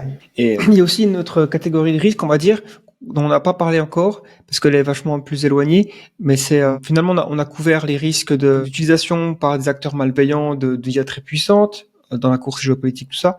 On a parlé de la perte de contrôle, donc là c'est les IA elles-mêmes qui pourraient avoir des objectifs que nous on n'a pas compris. Et, en gros, on perd le contrôle, elles font ce qu'elles veulent faire pour maximiser tout ça. Troisième, ça va être peut-être plus une sorte on branche les IA partout, l'économie fonctionne magnifiquement bien et on oublie presque comment fonctionne le monde. Et un jour, si ces IA cessent de fonctionner, on est perdu. Ça pourrait être une sorte d'ironie du sort. Je pense que c'est du sort un peu similaire, genre, même si les IA ne cessent pas de fonctionner, on pourrait avoir des IA où t'as une boîte de 1000 personnes. Là, les IA, elles sont bonnes en code. Tu vires tous tes software engineers, tu mets des IA à la place. Puis tu vois qu'elles sont aussi fortes en marketing, hop, tu vires toute ton équipe de marketing. Tu vois qu'elle devient pas mal forte en management aussi, pour manager les autres IA qui sont toutes là, hop, tu vires tout ton étage de management. Tu te rends compte qu'en fait, maintenant, elle est capable même de faire le boulot du CEO, tellement elle est capable. Hop, tu vires le CEO. Et du coup, il reste juste, genre, potentiellement les actionnaires qui, eux aussi, prennent leurs décisions, avec les conseils de l'IA. Et en fait, tu arrives dans un monde un peu où tu as tellement foutu l'IA partout parce que c'était intéressant économiquement que t'as un peu tout qui tourne à l'IA et nous, on est un peu acteurs secondaires comme ça. Et si on a une IA alignée qui construit pas l'autoroute sur la fourmilière, on regarde l'économie fleurir de manière un peu passive. Et donc ça, c'est des scénarios un peu étranges qui sont plus des choix philosophiques et de société. Ouais, c'est vrai que c'est un peu le scénario animaux domestiques, quoi. On est bien traité. On reçoit les On a tout ce qu'on veut, mais finalement, est-ce qu'on est épanoui? Il y a encore des challenges, est-ce que les scientifiques, parce que, est-ce que c'est la joie de découvrir quelque chose, ou alors, t'as une IA un jour qui t'envoie un email qui fait, j'ai trouvé la théorie de la singularité, dans le Big Bang. Ouais, ok, non. Mais le quatrième, L'accomplissement personnel, ça, on va devoir fort le réinventer. Et ça va être un processus très compliqué et très intéressant, je pense. On va vraiment devoir voir notre valeur autrement que par notre intelligence et notre travail. ouais, carrément. Bah, j'ai lu une bonne partie du livre Deep Utopia de Nick Bostrom, son dernier livre, là, qui parle de ça. C'est vrai que il dépeint un monde. Finalement, il dépeint pas une utopie, quoi. Il essaie juste de dire à quoi ça pourrait ressembler si on a tous nos problèmes résolus et si finalement, parce que qu'est-ce que ça voudrait vraiment dire, quoi. En fait, il va vraiment dans la profondeur philosophique du truc. C'est pas, il décrit pas Star Trek, mais il se dit, ok, qu'est-ce qui se passe si on travaille plus? Qu'est-ce qui nous reste? En fait, il imagine ça comme un oignon. T'enlèves les couches de l'oignon jusqu'à, est-ce qu'il y a quelque chose qui reste? Et ça devient vraiment des mondes aliens un peu. S'il y a encore des humains qui vivent dans ces états, à quoi ça ressemble? C'est vraiment bizarre, mais c'est pas nécessairement négatif. Tu me recommandes de lire ce livre? Je l'ai pas lu. Ouais, certains chapitres mieux peut-être plus que d'autres, mais en tout cas, il est vraiment sympa parce que c'est le premier livre que j'ai lu qui pose ces questions-là, vraiment de manière frontale, quoi. Pour revenir juste à la quatrième catégorie de risque, on pourrait dire, ou cinquième, ça dépend comment on compte, mais c'est l'idée que, en fait, il pourrait y avoir un risque pour ces IA, en fait. Parce que si finalement, ça reste un mystère, la conscience. Pourquoi on a la conscience phénoménale? Pourquoi on a des expériences subjectives? Est-ce que c'est lié à notre biologie? Est-ce que c'est lié au traitement de l'information par les neurones? Donc, est-ce qu'il y a vraiment mentalement une indépendance du substrat? Potentiellement avec la conscience, donc ça voudrait dire que des systèmes complexes comme les IA pourraient être. Ça nous mène à des scénarios où peut-être que ces IA seront capables d'expériences subjectives aussi, donc peut-être de valence, quoi, de souffrance, d'être capable de classifier certaines expériences comme positives ou négatives, et donc du coup, est-ce qu'on sera capable de s'en rendre compte, et est-ce qu'on va pas créer des enfers et les peupler, comme dit Samaris souvent, c'est-à-dire avoir la catégorie des mind crimes. Pour ceux qui veulent un petit peu voir à quoi ça pourrait ressembler, il suffit de regarder la série Black Mirror pour avoir un aperçu de ce que ça fait d'avoir des sortes de simulations d'humains qui seraient capables de souffrir de toute façon absolument atroces. Comment où c'est que tu pourrais classer ça dans tes préoccupations? Parce que ça reste encore plus science-fiction, je trouve, que le reste. Déjà assez de préoccupation. Du coup, ouais, je pense que c'est intéressant et forcément, c'est bien de se poser la question clairement et il faut étudier. Je pense que comme tu dis, c'est très très dur d'étudier ça. En tout cas, actuellement, tellement on comprend rien à ces systèmes. Et puis, on peut faire des parallèles avec l'expansion de notre cercle moral qu'on a eu depuis ces derniers millénaires. Avant, il y avait que les hommes du village qui avaient une valeur morale, puis après, on étend de plus en plus aux femmes, aux étrangers, les gens qui habitent loin. Maintenant, on commence aussi à l'étendre aux animaux en pensant qu'ils peuvent aussi souffrir. On a des lois où on peut pas faire de la maltraitance animale. On continue toujours à tuer des dizaines de milliards d'animaux dans des fermes et tout ça. Mais on sent qu'on commence, j'espère, on augmente notre cercle moral de manière continue et j'espère vraiment qu'on va jamais revenir en arrière. Et du coup, peut-être que l'augmentation du cercle moral suivant, ce serait ça. Je pense que c'est compliqué d'augmenter ces cercles moraux. Genre, les animaux, pour moi, ça me paraît assez évident qu'ils souffrent quand on leur fait, on les saigne et des trucs comme ça. Et on continue à faire ça. Donc, je me demande si l'humanité serait très ouverte à ces considérations-là. Je pense pas. En tout cas, dans un premier temps. Et ensuite, ouais, est-ce que c'est possible? Je suis aussi, enfin, je sais pas si c'est ce que tu as dit, mais je pense aussi que la conscience, peu importe ce que c'est, on n'a pas trop de bonne définition, est sans doute indépendante du substrat. Alors, si on arrive à faire une simulation parfaite de mes neurones, et genre sans doute que je serais également conscient, que cette simulation serait également consciente au même titre que moi, et potentiellement capable de souffrir. Du coup, je pense que c'est des questions intéressantes. Il faut faire de la recherche là-dedans. Évidemment, il y a très peu de recherche là-dedans. Voilà, que dire d'autre? Ouais. En fait, ce qui est compliqué aussi, c'est que ces systèmes d'IA sont également entraînés pour imiter les humains. Et donc, c'est également un truc où on ne sait pas si c'est simplement, il n'y a pas vraiment de réalisation des expériences et c'est juste une imitation très superficielle des expériences. Ça, c'est un peu l'argument classique de dire, mais non, c'est juste de la simulation de ce qu'on ferait, il n'y a rien derrière. Et ce qui est assez fou, c'est qu'on ne sait pas comment étudier ces questions. Cette boîte noire reste assez inscrutable. Et du coup, clairement, faire plus de recherches là-dedans, c'est important. Et du coup, on peut aussi se poser la question inverse. Peut-être que la souffrance humaine est un peu, il y a un plafond. Et peut-être que vu qu'on arrive dans des êtres complètement différents qu'on n'a jamais vus, peut-être que ce plafond il est complètement explosé et du coup elles ont beaucoup plus de capacité à souffrir. Tout ça, c'est des questions on n'a aucune idée de comment y répondre et de si oui ou non c'est le cas. Et du coup, c'est des questions hyper intéressantes qui se rapprochent aussi des questions un peu philosophiques. Est-ce que les IA vont pouvoir voter mais il y en aura 10 000 milliards, qu'est-ce qu'on va faire? Comment on va s'organiser? Est-ce que si ChatGPT est aussi conscient que nous, est-ce que c'est OK de lui faire écrire des emails à la con toute la journée Ouais, tu vas me faire sentir mal maintenant. Ça, c'est des trucs. Bah, après, tu vois, genre là, les systèmes d'IA, ils ont pas de mémoire entre les runs et tout ça. Enfin, tout ça, toutes ces composantes techniques se mêlent à ces questions plus philosophiques et c'est super. Ouais. Je pense que c'est encore pas un crime d'éteindre son ordinateur, mais c'est pas impossible que il y a une question. Mais ce qui est fou, c'est une question philosophique extrêmement compliquée qui devrait prendre des décennies ou des siècles même à résoudre, et on va peut-être devoir le faire en 20 ans parce que j'imagine que surtout avec le fait que ça soit des imitations parfaites des humains, surtout quand on va les avoir peut-être incarnés encore plus, c'est pas impossible. Enfin, je pense qu'il y aura une très forte motivation dans certaines industries de faire des robots indiscernables de la réalité, enfin d'un humain de chair et de sang. Donc là, ça va être complètement, on va être perdu, on va se retrouver avec des choses vraiment dans la science-fiction. Ouais. C'est marrant, dans le EUA Act, il y a une règle de transparence où il était obligé de dire que c'est avec une IA que t'interagis. Donc ce genre de truc, je pense, c'est le genre de bon mécanisme de gouvernance. Ouais, ça me paraît être le b.a.-ba. Faut interdire les IA de se faire passer pour des humains. C'est la première chose. Enfin, je veux dire, j'ai pas envie qu'on m'appelle. Je sais pas si toi toujours... ça, mais moi, je reçois beaucoup d'appels de scam où c'est une voix automatisée et genre je l'entends vraiment limite que c'est une voix automatisée et tu t'en rends compte un peu dans la réaction. Et du coup, ouais, les scams, ça commence fort là et ça va bien tabasser. Donc, vous pouvez dire à vos grands-parents de faire gaffe et de pas. Ah ouais, cool. Ouais, ça c'est sûr que ça va être les premières choses. Je pense que c'est les premières choses que les gens ont en tête. Fake, tout ça, les manipulations de vidéos. Voilà, s'il y avait pas de restrictions sur certains modèles on n'a pas le droit de reproduire une photo d'une personne célèbre, par exemple. Mais ça peut très bien être jailbreaké par un modèle open source. Donc, en fait, voilà, oui. Bon.